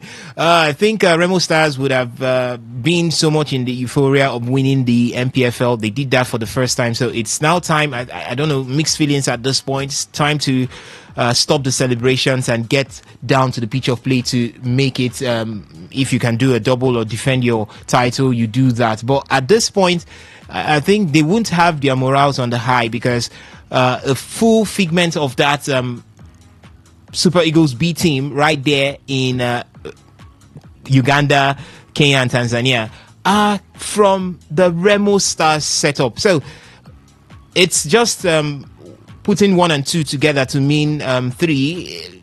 Remo Stars might be having issues with players' performance when they return to the MPFL, but one side also feels that it's not going to show because the quality of the Nigerian Premier Football League is nothing to write home about. But at this point, looking at the quality we are putting out on the continent and the quality that Remo Stars has, as well as Remo Stars being the defending champion or being the champion of the MPFL. Yes, they are still the champion of the MPFL until anything changes. Remo Stars being the champion of the MPFL at this point. Do you think that Remo Stars were not as prolific as they were thought to be? It's just the case of every other person is poor. So who is a bit less poorer than the rest becomes the richest and the most celebrated? For Remo Stars, last season was good for them. You might want to say every other team was poor. Looking at Enyimba trying to scrape themselves from the bottom, Rivers United trying to drag themselves to the finish line. It was at a point a 2-horse race from Remo Stars and then we saw Aqua United, Abia Warriors, and the rest, Ikorodu City and the rest vying for the 3rd and 4th spot. So I won't say other teams were bad, because it will kind of diminish what they actually did throughout this season. But it's somehow with the same season that Liverpool had. You might want to say that the other teams were kind of poor. City was not the City we saw. Chelsea were kind of crawling their way up there. Arsenal, when it came time to finish the job or finish the story, they just weren't able to do that. For Remo Stars entirely, it's almost the same thing. You might want to say that everybody everybody was poor. But if you yourself you're not better, or if you yourself you're not good enough, you still won't win anything. And that's the team with Daniel Gumudidi and his side. So this season, hopefully everyone is geared up. They know that they've got a bit. This time they are entering the CAF Champions League as champions of the Nigeria Premier Football League, not just finishing second as they've always done every season. And they'll have to give a better account of themselves. They've already got few signings. They've got a striker who's well versed, who has played for both Enyimba and the rest, and knows the CAF competitions in and out. So they know what they are up for, and also I won't put it past them. And this season, they know what they are going in for. Every team is prepared. So it's not going to be as easy as last season. And defending title is not going to be as I won't say as easy as last season, but it's not going to be the same as last season. Enugu Rangers are coming up, Enyimba, Rivers United, Abia Warriors, Ikorodu City, Shooting Stars, and the rest. So at this point in time, it could be anybody's league to take, but Remo Stars will always be the favourite going into the competition.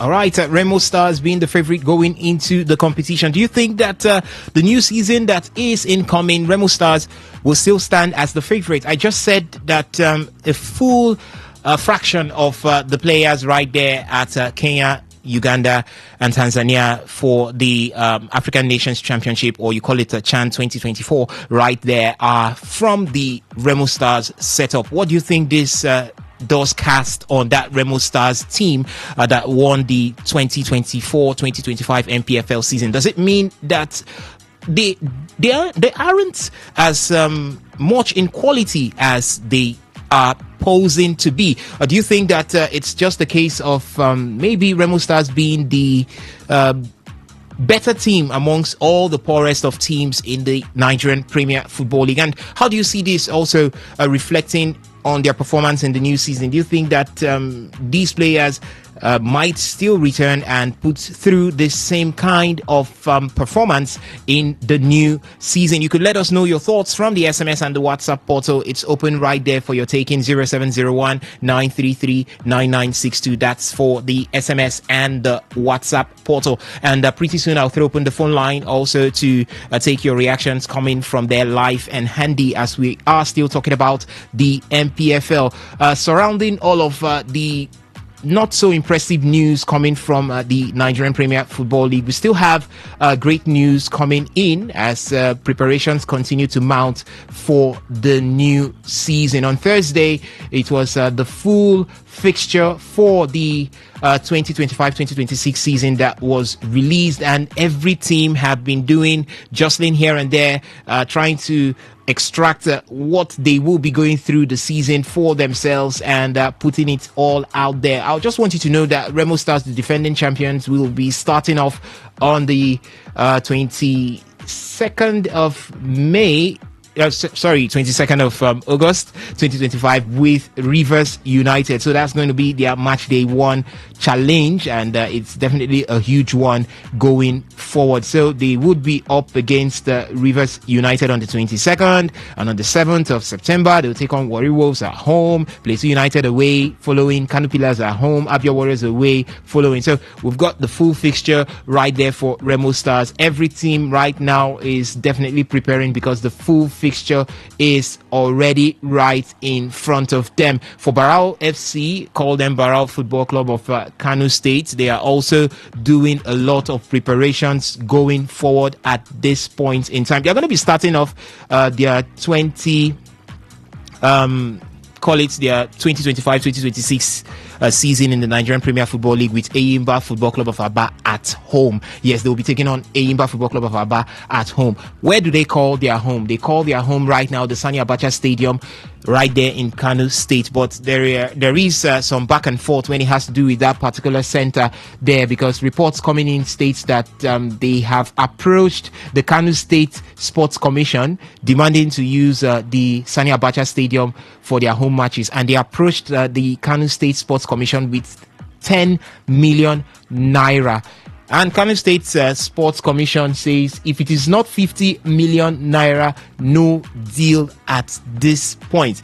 It's a privately owned club, quite all right, and they've done Kano State proud by qualifying from the Nigerian National League, that's the NNL, into the MPFL at this point. But what do you make of all of this?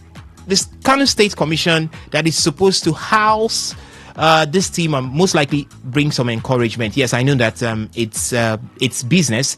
The stadium is owned by the Kano State government and taken care of by the Kano State government. But they are no sense on their own. Yes, they are no sense on their own. When we talk about how the government runs football right here in Nigeria, the same Kano State Sani Abacha Stadium would be used for political activities.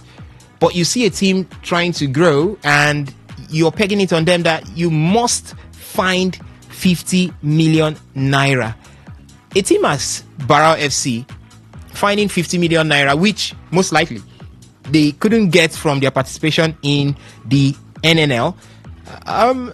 What do you make of this particular one right now? Because it looks like it's going to be another hampering on the path of Barao FC. Right now, they are supposed to be preparing for the commencement of the league, but right now they still don't have a home ground, which this weekend they would be playing their first match on, or supposedly on, their home ground. I think one thing is, I'm coming from a business angle. It's a business for the Kano State governor, so I think you want to actually not blame them. It's this is a club, it's a private owned club, and so if you want to have a good playing pitch, probably you say Sani Abacha pitch is not as good as other private institutions like the likes of Remo Stars and Ekene, what they are doing there, and the likes of Aquarium Stadium. But I'm not going to shy away from saying probably they aren't their brothers, number one. When it concerns business, it's they aren't brothers. Are they brothers? It's like an Abia Warriors and they're not Abia Warriors or any other thing. This is a private owned. It is a private owned club anyway. Government owned institution. They're trying to make a profit as much as possible. We're talking about the new regime with under Ahmed Musa and what he's trying to do as a GM of the club. So you won't want to say, let's just give them for free. Yeah, political shows and the rest of them, this is a different ball game. We know how these things play out and how they actually do this kind of businesses. It's just our recent to talking about how kind of players are started launching their players, understanding what the players could do, unveiling and the rest of them. This is a new threat under the level of what's his name, Ahmed Musa at this point in time. But at the same time, when it's business, it can't be business. I understand the points of talking about. Let's try to grow the private owned clubs into the leagues. We want more private owned clubs. They need to be supported and the rest of them. But see, bro, if you're not ready for the MPFL, don't come up. It's as simple as that. Yeah, they abandoned the slot buying, and so you say they didn't have the opportunity to sell the slot, which I would never encourage. I would never be on air to encourage. But if you're encouraging Kano Pillars or Kano State government to press the neck of Barao FC, they're not pressing the neck. They're just telling you what they want. It's a business. You come for a player, I tell you this is what I will want. Or you come to buy my property or hire my property, I'm telling you this is what I can lend it for. It's not like I'm pressing your neck. It's business. If you think you get the money, go and build the one stadium. Okay. Like I said, it's not like they are the best stadium, like they have the best. It's just like they're trying to do the needful at this point in time. United have been pushing. I think United have been pushing and been knocking. But when you have players who are not boxed, they're not like typical number 9s. I keep asking the question: why did Ruben Amorim bench? We were still talking about Barao FC, and you have moved all the way from Kano State to London, to England, to Manchester. The comments are pointing at Sesko because it's a problem. But for Barao FC, see, I think I want to say, okay, let them reduce the price tag. They're offering 10 million naira. But Kano State government is saying, okay, let's bring in 50 million naira. But at this point, it has to be a bargain. You have to come to a compromise. Like I always say, business is business. If you can't agree with two persons, that means you're not ready for the business. If they can pay, it must not be a must that you pay for full. Another question you ask yourself: does MPFL even pay these clubs that come to play with the MPFL? So there are a lot of big question marks at this point in time. All right. Okay, we're still looking at matters surrounding the Nigerian Premier Football League right here. For Shooting Stars, for this new season, they have now stated that media accreditation will be required from every media house that wants to cover games at the home ground of Shooting Stars. It's one thing that they have not done before.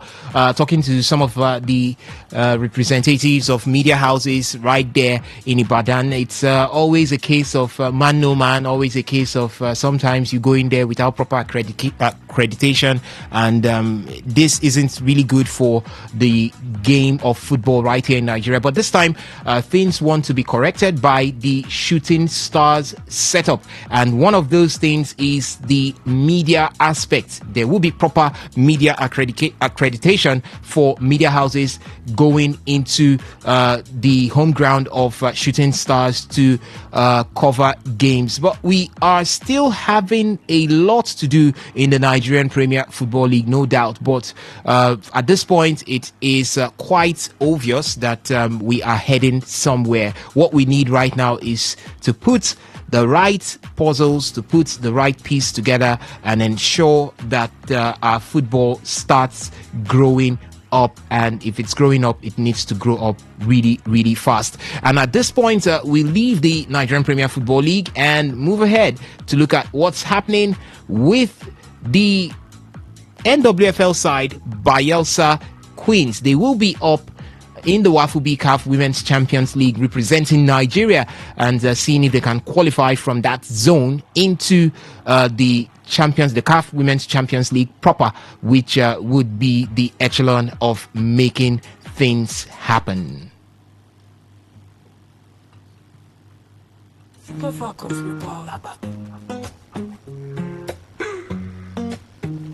Down 2 goals, then Canada's gone. But we came back like Queens reborn. That's the fire, HMLC dash. Esha give me silver with a flash. We know we fall.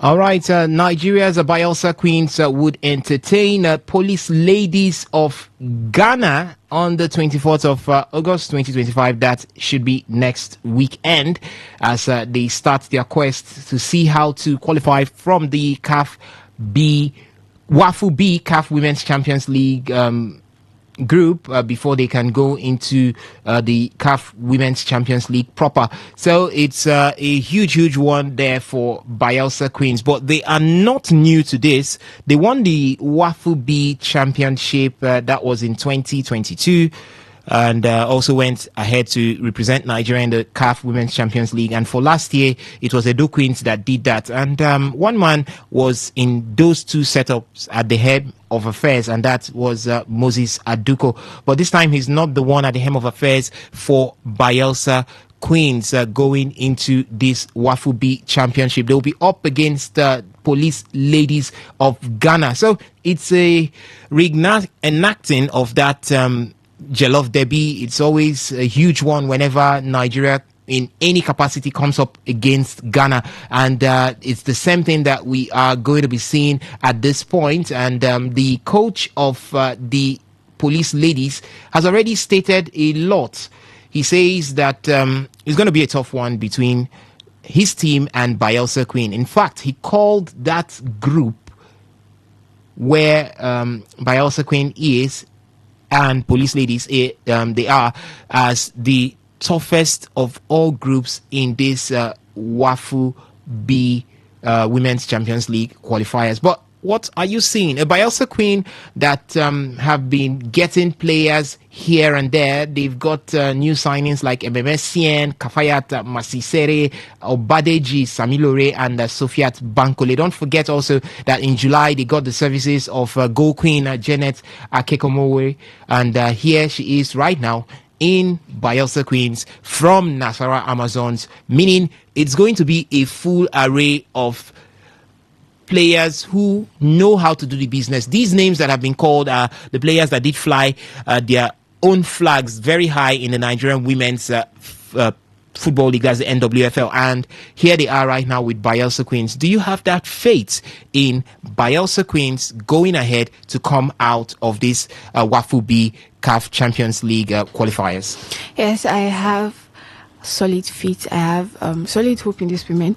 We saw them in the Nigerian league here. We saw how they were strong, how they dominated their group.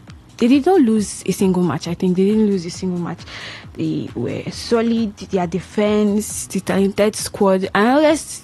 You even said they have gotten new players. But yes, they're going to face stiff competition. The police ladies of Ghana. They are also the Ghanaian champion. So it's going to be a whole lot for White Ogbonda. Yes. And they're going to also face, I think, a Togo and Benin Republic team. Though those ones are, let me say, they are not as known as these other two. But let's not underrate anybody in football. We are seeing what Sudan did to.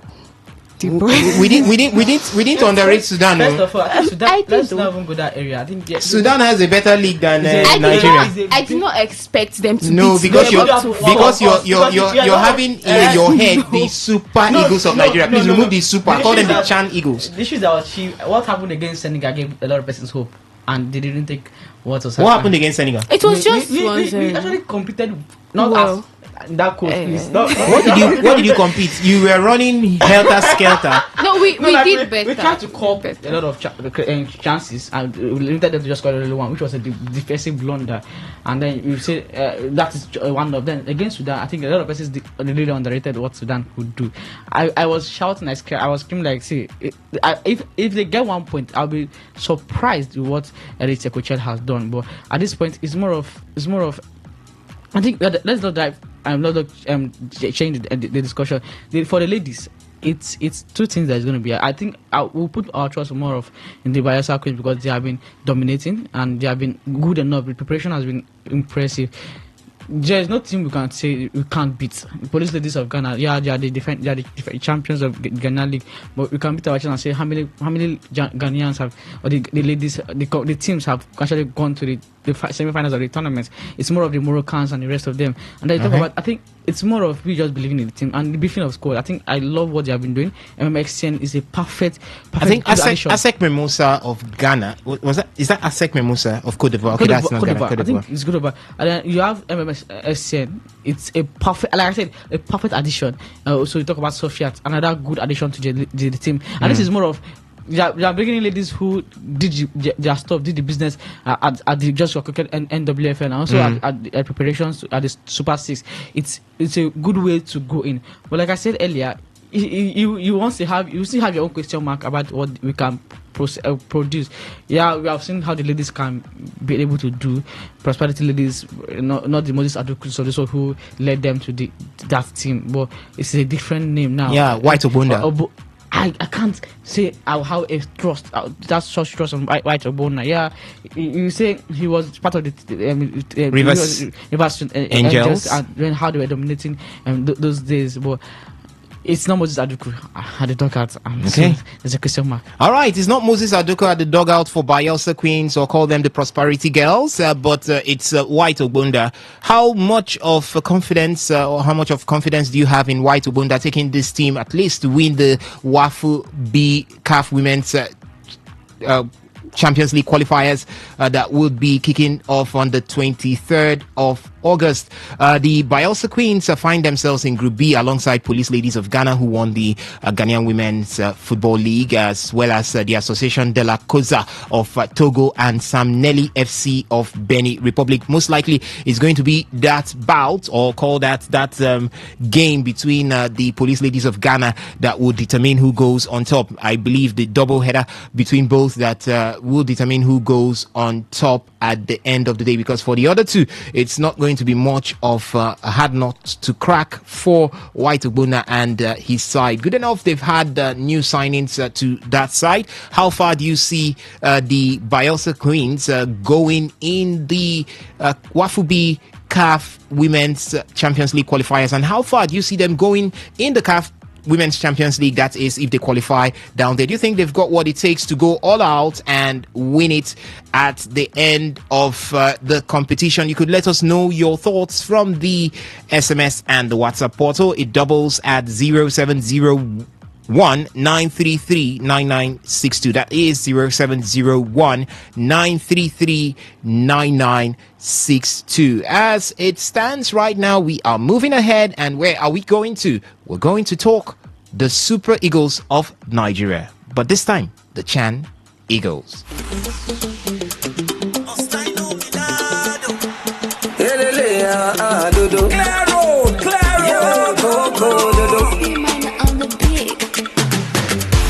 Super Eagles checking, we are back again. See my boys, them tapping on the pitch again. We don't come, we don't run, make them clear the way. West Africa, so now we they throw the blaze. Them be they underrate, but now we dominate. So now we they set the pace for them to emulate. So we the top, we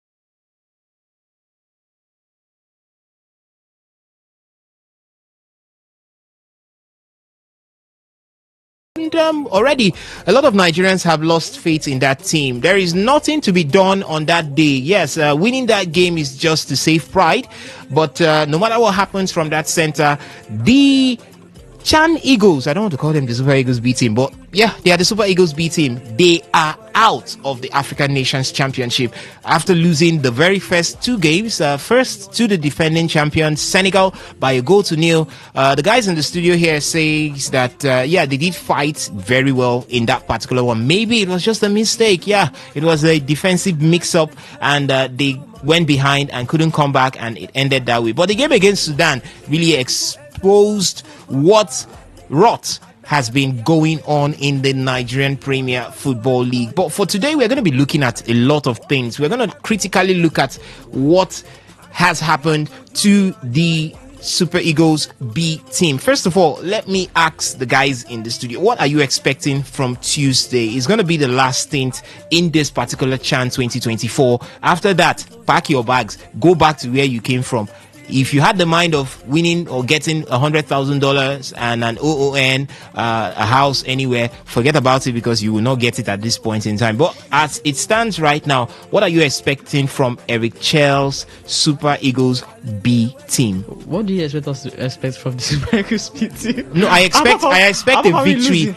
A beating of Congo to save pride. Yes, Congo. Yes. Okay. I expect. I'm not saying we will beat. I expect. Like I said, I'm not expecting any single team from. I'm not expecting even a loss will be better, because you just know that this MPFL isn't good enough. But I think if we're able to talk about saving our faces, they talk about trying to make a little pride. Against Sudan, I think I didn't understand what I would talk about in that game, because instead of talking about saving pride, you lost against Senegal, you lost against Sudan in a very woeful manner. So against the Congo, even though we lose 6-7-0, we have already destroyed our pride against Sudan. Because I think a lot of pundits, a lot of Nigerian journalists came out and was questioning how Eric Sekocho prepared this team, who actually drafted this list towards the continent competition. Yeah, and definitely, we're going to look at all of that. A lot of question marks was set, and so I'm still going to be relaxing. I don't expect anything, because I think the much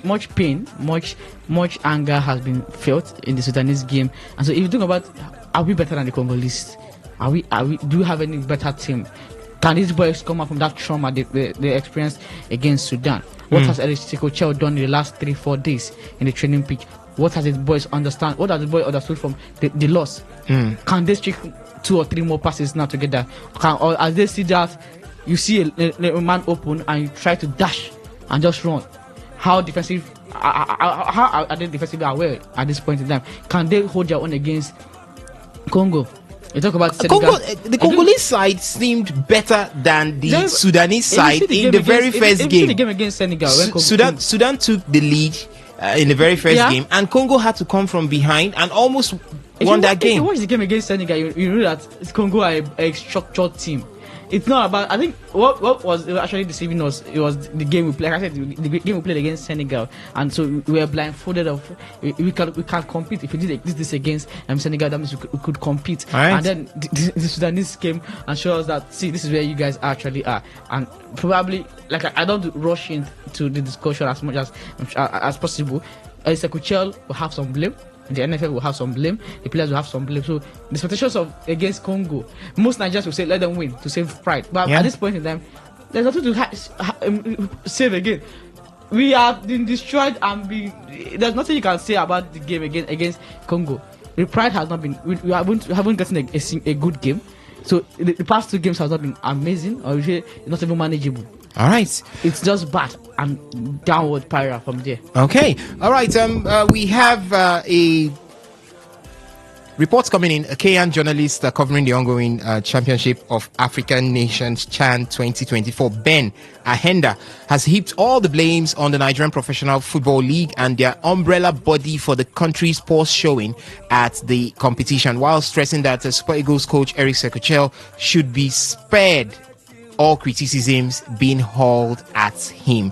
Speaking in an exclusive interview with Sports 247 at the Nigeria's Group D venue in Zanzibar, made possible with corporate support from Showtime, a leading brand in football promotion, Ahenda averred that Eric Chell can only operate with what the league offers him. A lot of persons have said that this is someone outside, a Kenyan journalist, talking about this, meaning he must have looked at what did come through there and what was actually given to Eric Sekuchel to make use of. But the same thing comes up when you say a quality coach is supposed to make use of tools no matter how bad it is. We want to look at some of the areas where it looked like Eric Sekuchel made some mistakes that actually puts this team in jeopardy. Yeah, we know that the players aren't as good as they are supposed to be to compete at that stage. But what happened to the best legs coming from the MPFL season that just ended? The highest goal scorer, Anas Yusuf, with 18 goals, was benched in those 2 games. Harrison Uzondu, easily the best left back that Nigeria has, was also benched in that game. Now you can see the defensive frailties that did come up against Senegal, defensive frailties that was hugely seen in the game against Sudan. So much to talk about when it has to do with the defense. How did Harrison Uzondu remain on the bench is what Eric Chell needs to tell us when he returns. Shola Adelani, who had 12 goals, also was benched. We had Vincent from that should be Rangers, who had 7 goals. He was benched. Obaje, also 8 goals, was benched. All these goal machines were benched, and you put up players that did not compete with them when it has to do with the number of goals scored. So, is it a case of Eric Chell did not know this team because the time that it was given to him to handle them was pretty short? Is it Eric Chell just decided to pay deaf ears to what he was supposed to do to ensure that the best legs are used? Because there was this shock that came through at first when Remo Stars players dominated that team. And under Eric Chell, it looked like a lot of persons criticized that list the first time, saying that it's a reflection of Daniel Ogumodede, a reflection of his presence in that CHAN Eagles. But the surprise was in the starting lineup for Eric Chell. It seems like he increased the number of Remo Stars players in the starting lineup. And this is what we have gotten at the end of the day. So Eric Chell has a lot of explanations to do. Was it that he wasn't aware of the likes of Anas Yusuf? He wasn't aware of what they did in the league? Because I believe on the national team base, the best of legs are supposed to take center stage. Was he not aware of it? Why did he decide to go for players who were not at their best at that point? Yes, let's look away from the fact that the league is not quality enough. But if you had made use of the best of legs or best of tools handed over to you, it wouldn't have been that bad. Do you think Eric Chell is majorly to blame because of this, and maybe we are cascading because the NPFL league is not quality enough. I've said this time and time again. But let continue first. I think I'm alive to just slide. I've been saying this time and time again. And for Eric Chell, as I've said, this is always a setup. You're not going to bring a foreign coach when he does not want. Is he foreign? Is Eric Chell foreign? He's a foreign coach. No, he's a foreign. No, let's not cut him this slack. What do you call a foreign coach? How long has he been in Nigerian setup? See, his tax, right? His tax, the main tax we need him for is to get the Super Eagles to win the World Cup and maybe the AFCON. All this is just a side quest that they're giving him. No, I want to put it to you that, yes, that's his tax. But the Super Eagles comprises of the players who play in the Nigerian Premier Football League. That is the reason why he was supposed to get himself acquainted with everything happening from the Nigerian Premier Football League. That is why you have technical staffs, you have other coaches that are already good. But you supervise. See, it was the NFF that gave him the tax to coach the Super Eagles. He should have known that. He should have known that. All the coaches that we've had that have coached Super, they've not been given the tax to coach the Super Eagles team B. Why is it that it's not Eric Chell's turn? You now give the man, you don't give the man enough time. He still has the headache of the Super Eagles. How is he going to qualify them? And then you're not giving him a daunting tax as. But he went to the Unity Cup with some of the NPFL players. If it's some of the players, how many of them played? We had. Only Ismail Sadiq started 2 matches. The other two, they didn't even play up to 45 minutes. So now, are you cutting Eric Chell some slack because he's justified not to look into the Nigerian Premier Football League? He's not just. I'm not cutting him some slack. The tax. We had before you go ahead, let me remind you that we had a certain Jose Pesiero, who was the coach of the Super Eagles of Nigeria, who took out time to attend matches of the Nigerian Premier Football League. How many years did Pesiero stay here? How many months has Eric Chell stayed? How many months did Eric Chell stay before the end of the NPFL season? You want me to use how many games? Why did you not attend the game? We are giving this. We are putting too much pressure on this man. You're not expecting me as a new coach to still come and be watching. The man came with his staffs. I'm sure he delegated work to them. Yeah. You people watch. You people watch this game. You people watch this game. It's not just my own understanding I'm going to use to select players. I'm also going to call other people to select players. If it's just a coach that's selecting players, then he does not know what he's doing, because you cannot have the eye, or some coaches you might say they might not have the eye of what scouts or have, or what their technical crew or what the analysis the data analyst will have. So the reason why I'm not cutting him some slack, because he was already given his tax immediately he was signing that contract, knowing that he was going to do this. So you cannot watch all the games. You cannot watch everybody. So what do? You get people that have watched the game, people that have understood these players and all. That is Ogumudede, Fidelis. If it's Finidi the George, get them. If it's who again? Usman Abdallah. People that have been in the Nigeria Premier Football League for over he how had many Daniel seasons? Ogumudede, he had Fidelis Ilechukwu. He didn't call them up to the chance squad. But he had worked with them. He had worked with them. I'm working with you for what? Both what was the tax? Super Eagles assistant coach. What was the tax during that time when they were working together? The Super Eagles the Super Eagles team. Yeah, I'm not going to qualifiers.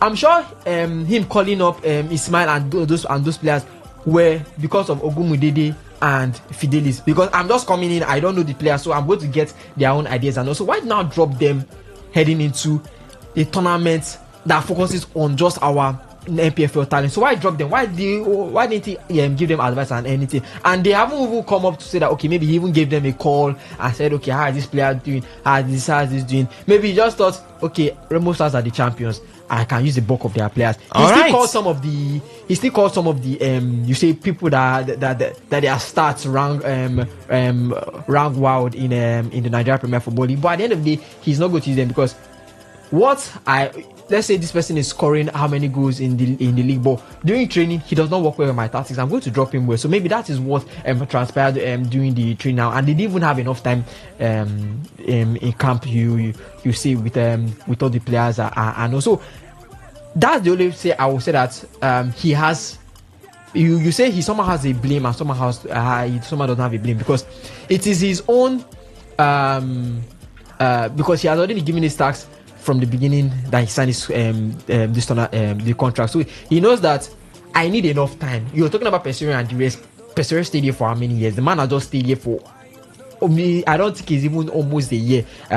He has stayed here. How many MPFL games has he seen? How many players has he seen? How many players does he know? Even some of the good ones, they have already called them to other teams. Papa has gone. Who else has this one? Isaac Xavier has gone. So at the end of the day, some of the players that were even called for the last chance, that Ogumudede and these people beat Ghana for the qualifiers that the big Ghana. Some of them have even gone.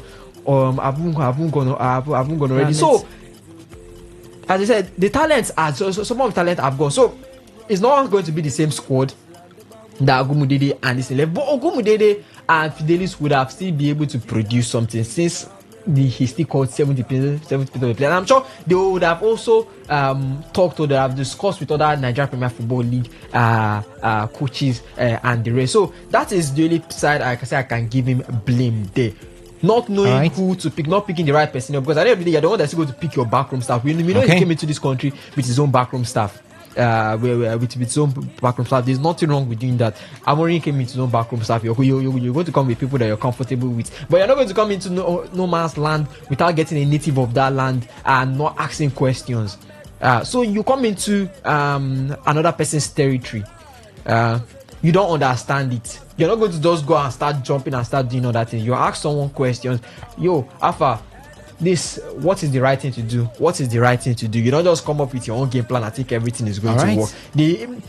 The man still needs enough time. Okay. For the Super Eagles team that we're expecting for the World Cup, I don't know how many NFF players are going to be called. That's that rule that the NFF has already forced on him, that he needs to call NPFL players. I don't know why he's not doing this during this time that Nigeria we're getting headed with. No, we've always had that quota system for the Nigerian Premier Football League. It's not goalkeepers. It's goalkeepers they've been calling. No, not just goalkeepers. Yeah. We had a time when Divine Nwachukwu made that team from Bendel Insurance. We had the time where Tanimu just left before making that team. Benjamin Tanimu. We've had a couple of players, not just goalkeepers, but it's majorly goalkeepers. We'll have couple of players, not just goalkeepers. I think now they've said at least 4 or 5 should be MPFL players. So now they are not. It's not that they've been clamoring for local talent. The local talent, maybe they just go rest. All right. Let me come in there now. At this point, I think I'll be quick as possible, because I think Oviedo really it's the time. And then let's start from the blame. Who should be blamed? First of all, I think Elisa Kocho will be part of it. No matter what, he's the coach of the team. He should actually be able to understand these players. He had a lot of training matches with him. We talk about Elisa Kocho having campings upon camp, and then you just want to, you can't just escaping the blame. But I think I would ration the blames like this. The NFF will have take more than 70% of the blame. Probably is it the NFF that runs the Nigerian Premier Football League? Is it the NFF that appoints Elisa Kocho? He was appointed January 7th, 2025. He didn't have much time to understand what the Nigerian Premier League looks like. He didn't understand who are the best players. The NPFL ended in June, in the month of June. He had at least 5 months to look through. Is that enough for a coach to understand? 5 months out of a full year? I don't think Elisa Kocho would have understand what has happened. And then also, I will also talk about the players. Okay. So it's going to be a 60% to the NFF, maybe a 20% to the Elisa Kocho, and then just 10% to the players, because it's just one thing to actually you can't the players you listed out. I screamed when I saw the list. Okay. There was not a proper defensive midfielder. It shows that this man doesn't know the MPFL at all. And if it's him that appointed drafted the list, it's going to be a status slap to Nigerian faces. Like less of Daniel Gumo, the technical advisors we have in Nigeria. For God's sake, what are the job? What are they doing at those offices? All right. And then secondly, how well do you know these MPFL players? I'll beat my chest and say this: we have the talent. I'll keep on saying this: we have the talent, but how well are the technical bench? Okay.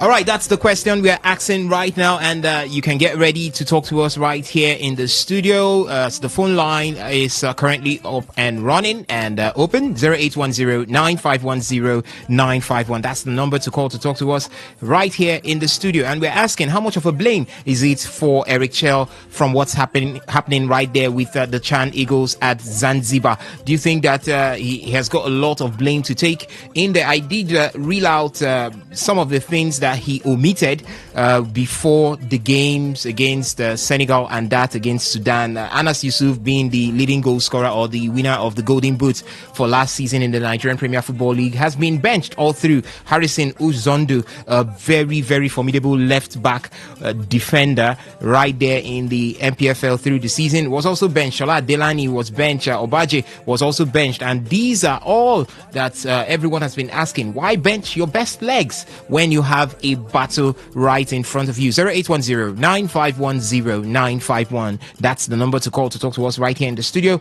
0810-9510-951 is up and running. You could also make use of the SMS and the WhatsApp portal by dropping your thoughts to 0701-933-9962. By the way, it's halftime at Old Trafford and Arsenal leads by a goal to nil. A goal courtesy of Ricardo Calafiori, as he did convert a corner kick coming in from the right-hand side into the back of the net and made it 1-0 ahead or in favor of Arsenal. And for Arsenal, for this I don't want to say academic year, I want to say footballing year, they've been able to convert 31 corner kicks, set pieces. Yes, very, very high away from the second place Liverpool, who have just converted about 20 set pieces. So Arsenal seem to be the set piece kings when you talk about the English Premier League and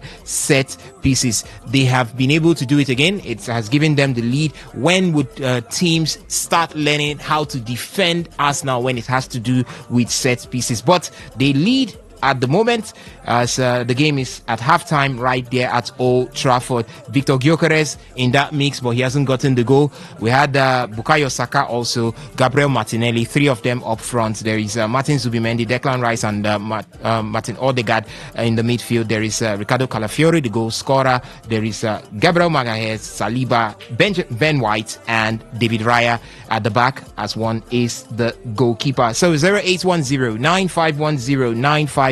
That's the number to call to talk to us right here in the studio. I see the phone line beeping, but not being able to pick the call. You can do well to send us an SMS or a WhatsApp message also if network isn't really friendly. But go ahead and keep trying as we'll talk to you. Hello, caller, welcome. Good evening.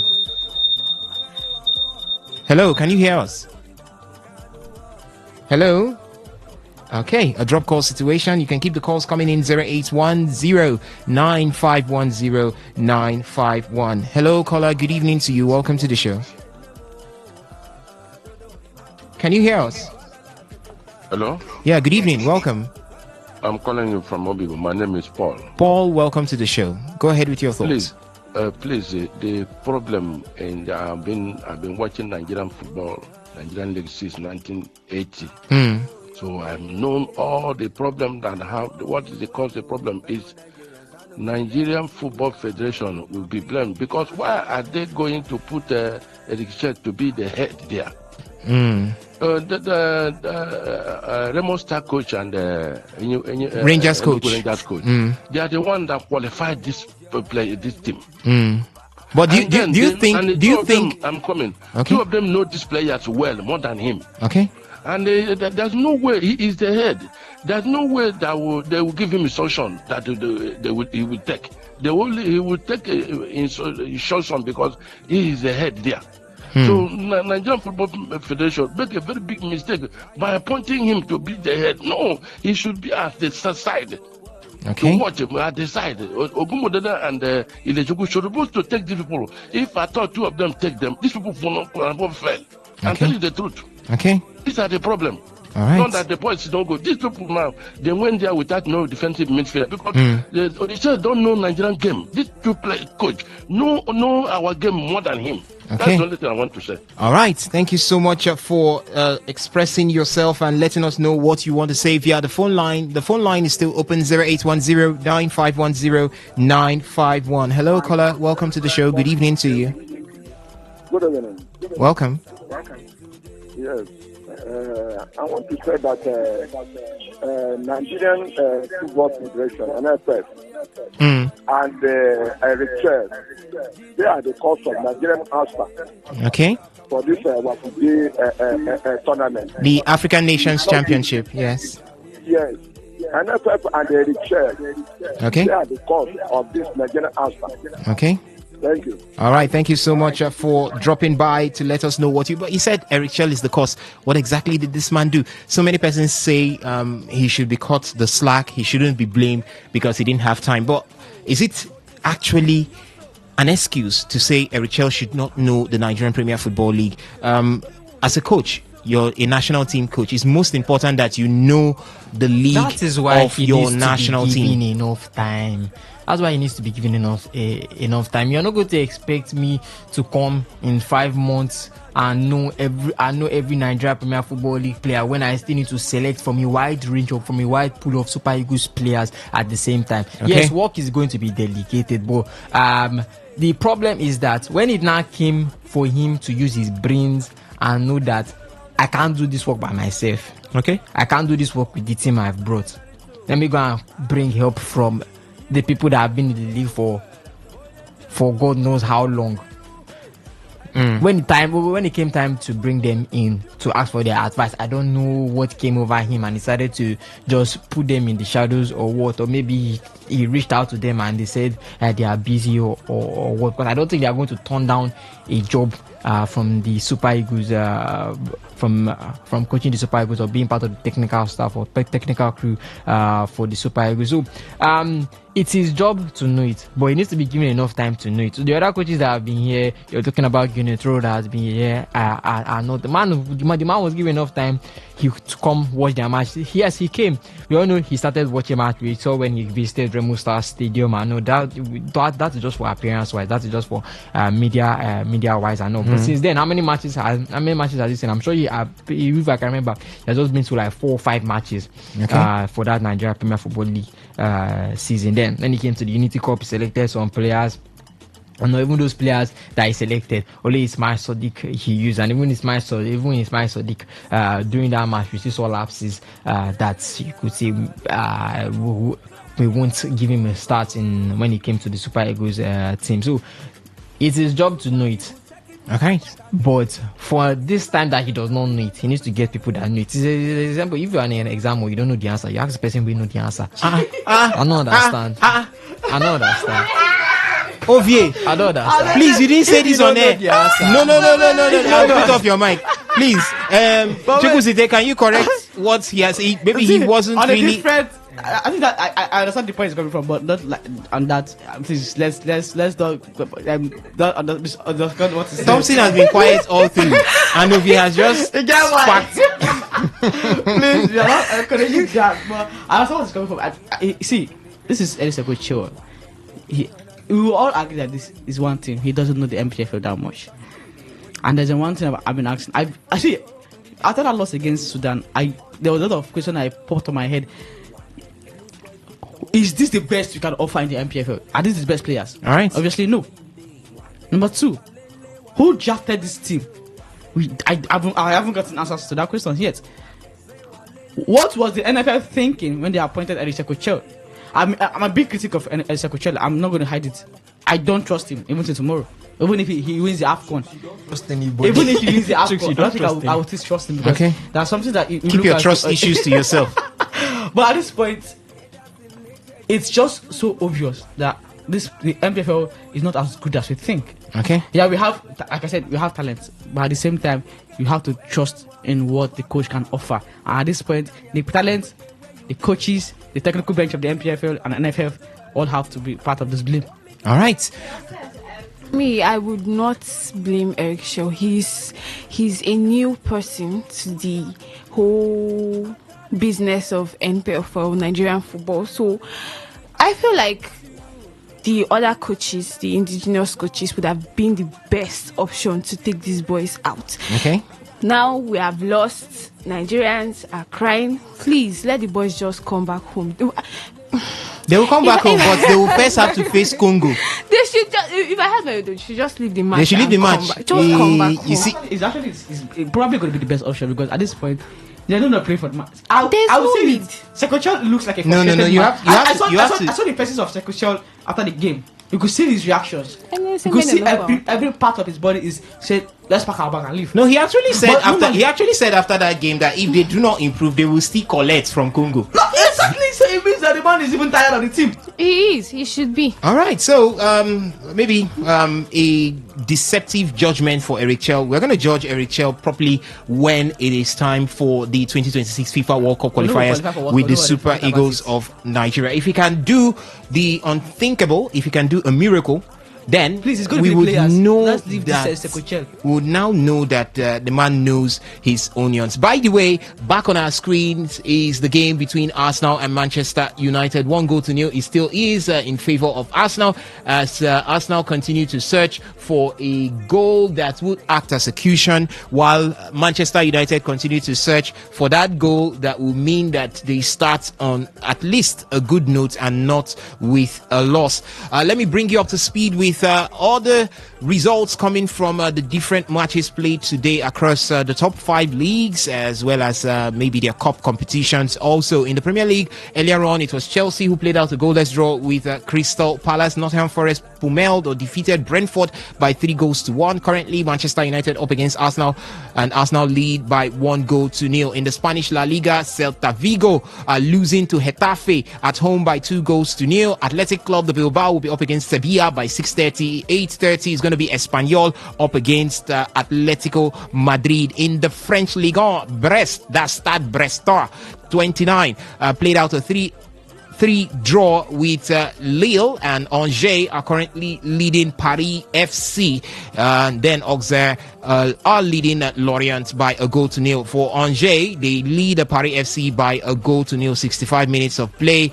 Metz are currently playing out a goalless draw with Strasbourg. 68 minutes of play, and by 7:45 is going to be FC Nantes up against Paris Saint-Germain.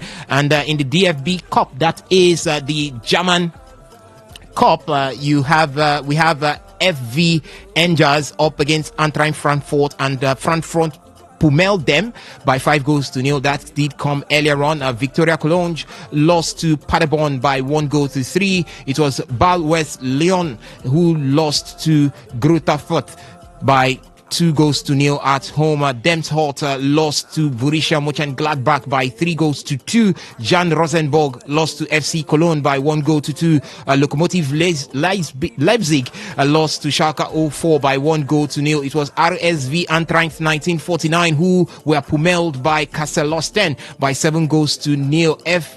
ZFC Marseille with lost to Kazrov SC by 5-0. It was Hallenser FC who are currently up against Augsburg. No goals to be recorded from that center. 41 minutes of play. Homsburg up against Holstein Kiel, losing 1-0.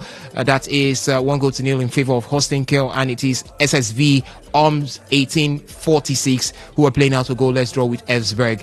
That's how it is. And for the African Nations League, Democratic Republic of Congo lost to Morocco by 3-1, while Kenya did beat Zambia by 1-0. That's the much we can take for the various matches coming in from the various leagues right there in Europe, as well as the African Nations Championship. Ladies and gentlemen, we are getting close to calling it a wrap on the show this beautiful evening. Remember, the phone line is still open, up and running for you to join us on the conversation. And we're talking about currently the Chan Eagles. They're going to be up on Tuesday against the Congo. Maybe they've got a chance to redeem themselves, at least fight for pride. When it comes to qualifying for the knockout stage of the African Nations Championship, that is a no-no for the Super Eagles B team, as they have already been eliminated from that particular championship. But they have the chance to at least wipe the dirt off their face against Congo by defeating the Congolese side. But can that happen? You can let me know from the phone line, as well as the SMS and the WhatsApp portal. 0701 933-9962. That's for the SMS and the WhatsApp portal. 0810-951-0951. That's for the phone line to call to talk to us right here in the studio. We're also asking, whose fault is it? Is it the NFF? Is it Eric Chell? Or is it the players? For Eric Chell, we did reel out where he made some mistakes by dropping quality players who were at the best of form coming from the Nigerian Premier Football League. He dropped them on the bench and used players who were not up to that quality when it has to do with performance. That is where he has made a lot of mistakes, and some persons are cutting him the slack because fine, he didn't have a very good knowledge of these MPFL boys before his appointment to lead them to the African Nations Championship. It did come in as would I say a shocker or impromptu? Yes, it did come in because the team was led by Daniel Ogumodede and Fidelis Lechuku, who happened to be the coaches of Remo Stars and Rangers International.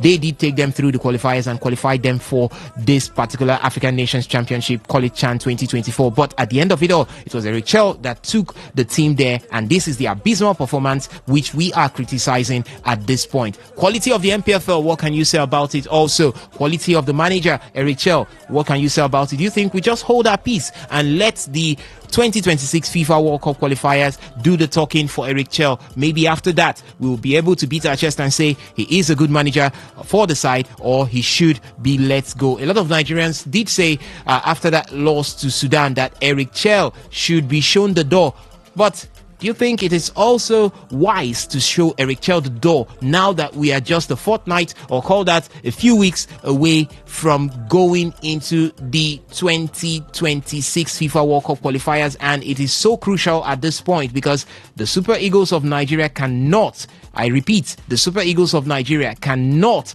afford to drop any points again. They just have to win all matches right in front of them, and also hope that FIFA does what they are supposed to do by deducting 3 points from the Bafana of South Africa. No, they have faltered. Teboho Mokoena was featured in a game even after he was supposed to be suspended. So it is very eminent that FIFA is supposed to deduct 3 points. So with that at the back of our minds, we can also say we want to push for the Super Eagles under Eric Chell to get all maximum points and go ahead with this one. All right, you could still react to the Bielsa Queens quest in the WAFU B CAF Women's Champions League qualifiers, where they will be up against the Police Ladies of Ghana, the winners of the Ghanaian Women's League, also football league right there. They'll be up against them. They would entertain them. That should be on the 24th. And they have got new players also within their ranks, the likes of MMSCN, Kafayat, Mafiseri, Obadeji, Semilore, and Sofiat Bankole. Not forgetting also the goal machine in Janet Akekomowe, who joined from Nasarawa Amazon. So you could also react to any of this, and you could also tell us something good about the Nigerian Premier Football League. It starts on the 22nd of August. A lot of preparations going on, and if you've been following it, you could also let us know if you are happy with what you're seeing right now in terms of preparations for the incoming season by the various clubs in the Nigerian Premier Football League. So 0810-9510-951, that's the number to call at this point to talk to us right here in the studio. You could also join us from the SMS and the WhatsApp portal. The number to drop your thoughts to is 0701-933-9962.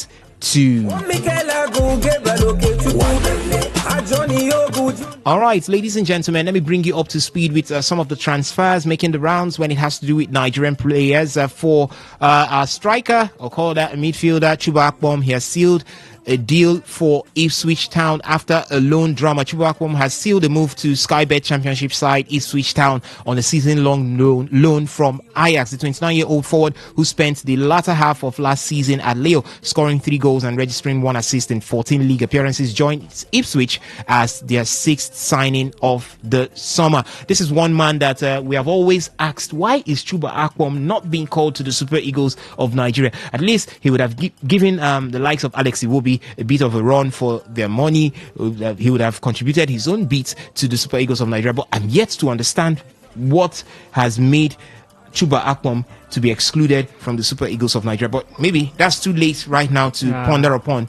but he has Ipswich Town. Can he break into the Super Eagles from Ipswich Town? I don't think that would be a very good advice for anybody to bring in Chibom Abumo at this point in time for the Super Eagles of Nigeria.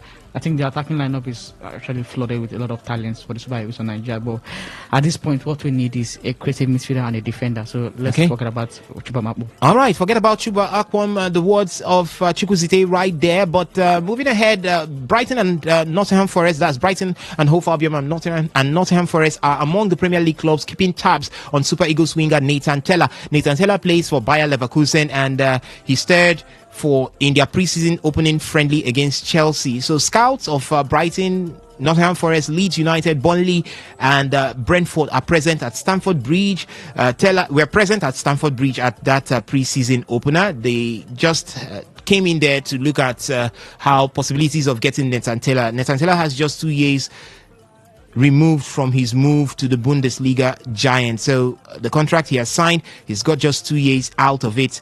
Now, Nathan Tella to the English Premier League. Maybe Brighton, maybe Nottingham Forest, maybe Leeds United, maybe Burnley, maybe Brentford. Thompson, blessing. What would this be, or what would this be doing for the man? He has had his stints with the Super Eagles of Nigeria, but at a point, it looked like he was drifting away from the grip he had in the Super Eagles of Nigeria. Do you think a move from Bayer Leverkusen to any of these teams in the English Premier League could maybe reignite or better his chances of returning and holding still to his Super Eagles place? Yes, it's a better chance. We all know that the English Premier League is a more tough and a competitive league, so it's going to give him chance. And then, in as much as he's moving to a Premier League side, let's hope that he gets more playing time to be able to showcase what he got, to be able to also come back to the Super Eagles of Nigeria. The few times he came to the Super Eagles team, we saw what he did, and for me, he's not a bad player. So coming to the Premier League is going to expose him more and expose him to more competition to be able to get his way back to the team. All right, and let's look at some things happening from the Nigerian Premier Football League. As Ikorodu City have confirmed that their centre back Chibike Prestige has moved to Albanian side FK Vora on loan.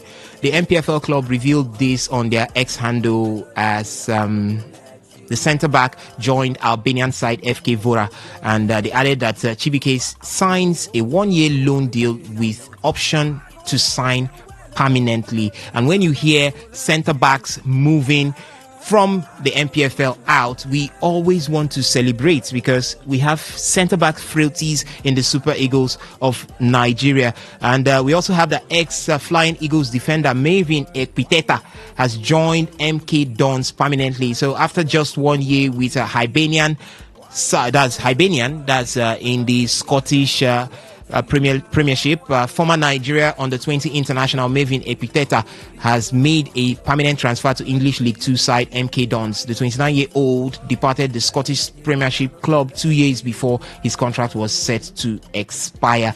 But we don't know. These are all centre-backs. Any chance? For the centre-backs that Ikorodu City are getting, I know, I'm not surprised with the signings Ikorodu City are making and all.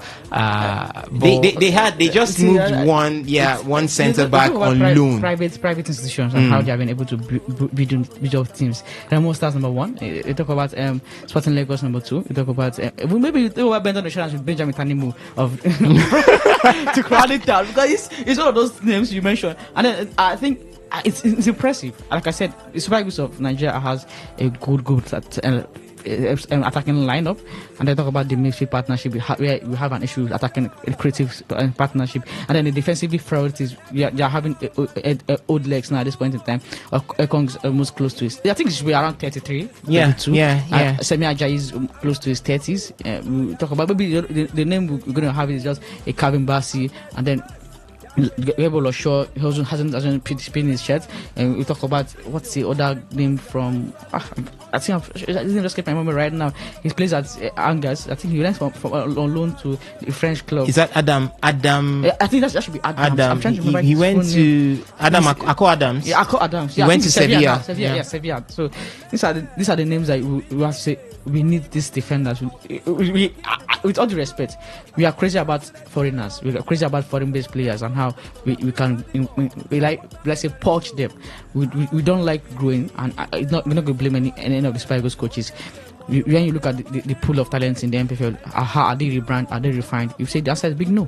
Okay, answer is big no. And before we call it a wrap on the show, let me also let you know that Valencia Football Club has officially submitted a bid to acquire Super Eagles forward. That is Sadiq Ismail. Is that Sadiq Ismail? Sadiq Umar. Thank you for that. So they have submitted a bid to acquire him, confirming their strong interest in strengthening their attack option ahead of the upcoming season, or the season that has just started. Ladies and gentlemen, basically that is the much we can take on the show at this moment. We have been here right up of from 1 p.m. down to the top of the hour. We are heading towards 6 p.m. where the news updates will be coming your way. It's been an amazing time talking to you from this side of the divide. Thank you so much for listening. Thank you so much also for joining us from the phone lines as well as the SMS and the WhatsApp portal. We're going to be back here tomorrow for that 6:30 a.m. for Sports Attack, where we bring to you everything that has happened through the week in the world of sports. So, ladies and gentlemen, thank you so much. And to the guys who did this with me right here in the studio, Chukwuzite was here. We also had Ovie Wallace as well as Blessing Thompson. Thank you so much for this as well. My name still remains Osasi Hiwin, and at this point, ladies and gentlemen, I'm saying stay lifted and stay blessed. Don't touch it. Leave it on Today 95.1 FM.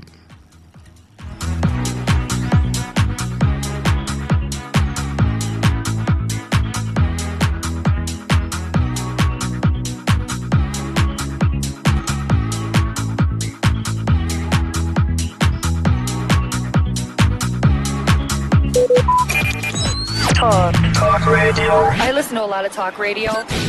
95.1 FM.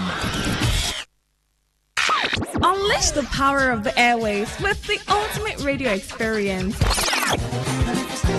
Tune in to Today 95.1 FM, the voice of the people. Don't just listen, immerse yourself. That is 100% true. Please listen to this infomercial.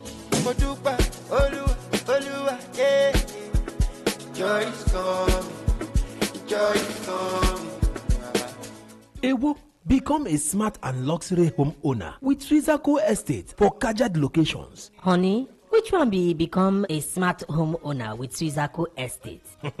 So you never hear say with Swizaco you fit become smart home owner inside Port Harcourt, Lagos and Abuja without struggle of building from scratch or even pay community or government fees. You no go disturb yourself with even to settle family people. Pay this, pay that, matching ground and drink money, waiting be that. My people, with only initial deposit of 5 million naira to 10 million naira, you fit become smart home owner. But before I continue, bring out your phone, make you save this number 0814 518 5126. Again, 0814 518 5126. Or your drag chair, make I tell you. With Swizaco, you fit also become partial or full landlord for inside Dubai, London, USA, Canada, Qatar, and even Singapore, and start to enjoy rent even in dollars. Ewo Chineke. E never finish yo. You will not get money to do that one, but you want earn small commission. You fit become sales partner with Swizaco and get 15% commission anytime you bring person to come buy land or property from Swizaco. You fit buy land property from Swizaco and sell them back to Swizaco after 12 months with 30% return on investment. I never see them before.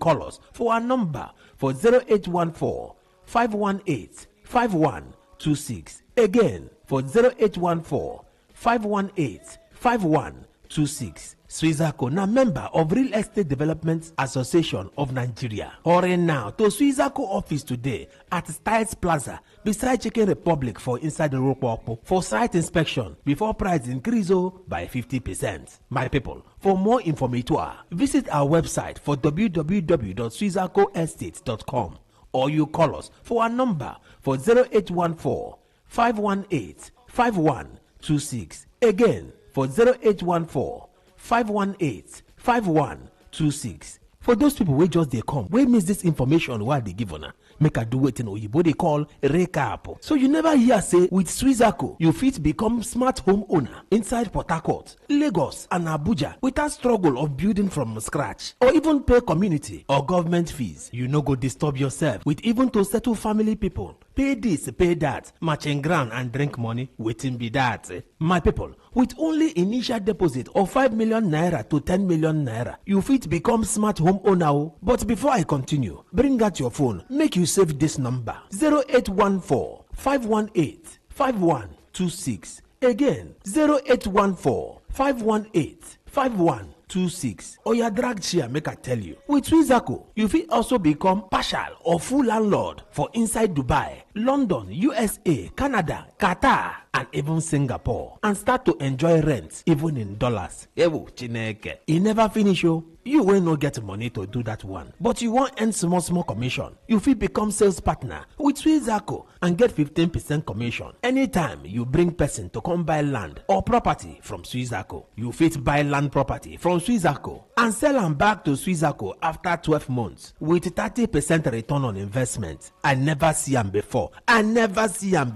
Call us for our number for 0814-518-5126. Again, for 0814-518-5126. Swizaco, now member of Real Estate Development Association of Nigeria. Hurry now to Swizaco office today at Styles Plaza beside Chicken Republic for inside the Ropo for site inspection before price increase by 50%. My people, for more information, visit our website for www.swizacoestates.com or you call us for our number for 0814-518-5126. Again, for 0814-518-5126. Ngwano, now where you don't hear this story, call your friends and family members to tell somebody, to tell another person, say Swizaco don't carry another one come. Before I go, make I give another number one last time for 0814-518-5126. Again, for 0814-518-5126. Swizaco, stable and credible.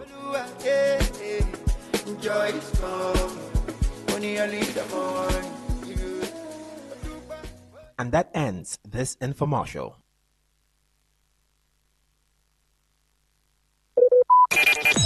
Talk radio. I listen to a lot of talk radio. 95.1 FM. Whether it's happening in Port Harcourt, South, Nigeria, or around the world, we've got you covered. On air, online, delivering balanced news and unbiased analysis. Today, 95.1 FM.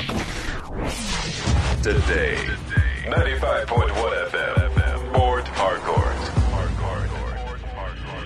News update.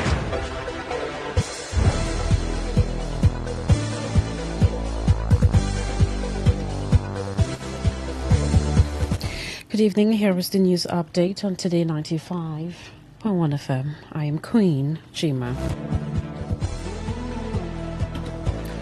The federal government has inaugurated the Committee on Collective Bargaining for the Health Sector, signaling the official commencement of negotiations with major health sector unions in line with Articles 1 and 2 of the Guidelines on Collective Bargaining Agreement Machinery.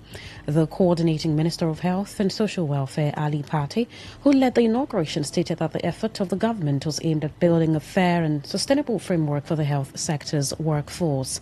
According to a statement by the head Information and Public Relations, Alaba Balogun, the negotiations will involve structured engagements with the Nigerian Medical Association, NME, the Joint Health Sector Union, JOHESU, and the National Association of Nigerian Nurses and Midwives, NAM, among others, focusing on remuneration, working conditions, professional development, and welfare of health workers. On his part, the Minister of Labour and Employment, Muhammadu Dingyadi, said collective bargaining was a proven pathway to industrial peace and sectoral stability. The statement further called on all parties to engage in the negotiations in good faith, a spirit of compromise, and a shared dedication to advancing the health and well-being of Nigerians.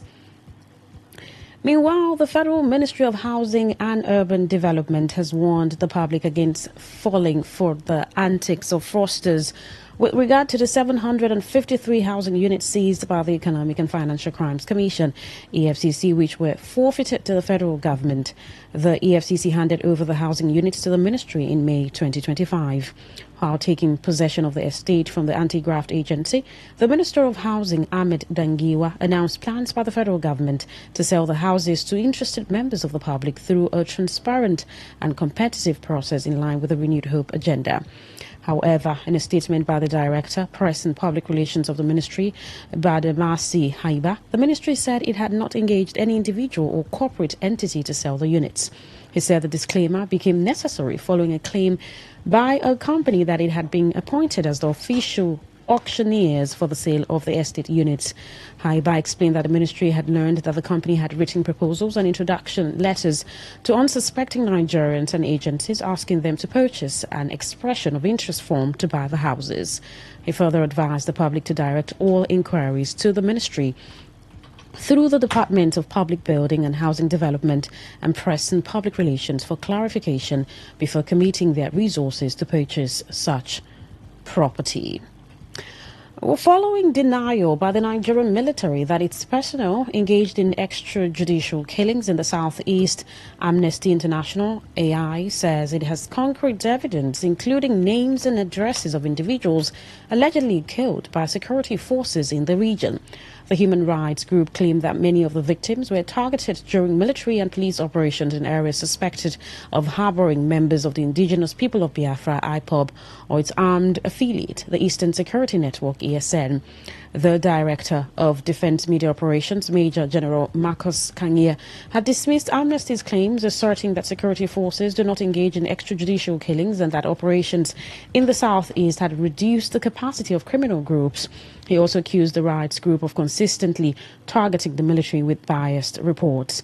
Speaking during a television program, the country director of Amnesty International Nigeria, Issa Sanusi, however, said the report also documented attacks against military personnel and their facilities. Sanusi revealed that the organization interviewed 100 individuals in the region, 95 of them face-to-face, while compiling its latest 128-page report, A Decade of Impunity, Attacks and Unlawful Killings in Southeast Nigeria. According to the report, over 1,844 people were killed between January 2021 and June 2023, with documented cases of torture, enforced disappearances, arbitrary arrest, and other human rights violations by the military, police, the Bubago Regional Security Outfit, and non-state actors. Meanwhile, the Inspector General of Police, IGP Kayode Ebetrokun, has ordered a comprehensive institutional review of the report. According to the IGP, the review will involve a detailed line-by-line evaluation of the report's claims, cross-referencing them with internal records, operational intelligence, and field reports from police commands and tactical units across the southeast. Meanwhile, the indigenous people of Biafra, IPOB, has reacted to what it described as a significant ruling by a Canadian court, which it claims designates Nigeria's major political parties as terrorist organizations. In a statement by its spokesperson, Emma Powerful, IPOB said the reported decision aligned with its long-standing claims regarding political and security challenges in Nigeria. Describing the alleged ruling as a defining moment, IPOB asserted it marked a shift in global awareness of the situation in the country, particularly with respect to allegations of human rights abuses and political repression. It also referred to the Civil War of 1967 to 1970, stating that the historical context continues to shape its movement's call for self-determination. IPOB has been proscribed by Nigerian authorities since 2017, a designation the group has consistently rejected, insisting it operates as a peaceful advocacy movement. The Independent National Electoral Commission, INEC, has declared the Kaura Namado South constituency by-election for the Zamfara State House of Assembly inconclusive following irregularities in 5 polling units. Announcing the result earlier today, the returning officer, Professor Lawal Saldu of the Federal University Gusau, cited irregularities in Sakajiki and Kaimbarawa wards as the reason for the decision. According to the professor, the margin of lead between the two leading political parties, the All Progressives Congress APC and the People's Democratic Party PDP, is 1,662 votes, which is less than the number of collected permanent voter cards PVCs in the affected polling units.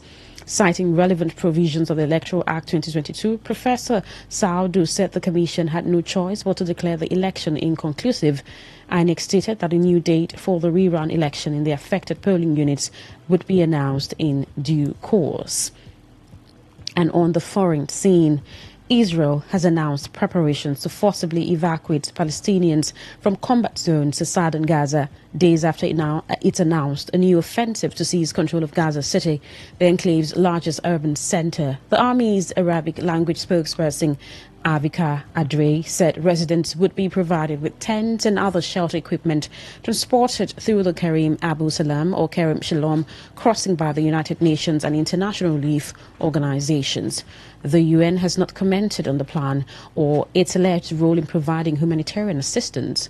The statement comes less than a week since Israeli Prime Minister Benjamin Netanyahu announced that the military had been giving the green light to dismantle what he described as two remaining Hamas strongholds, Gaza City in the north and Al-Mawasi further to the south.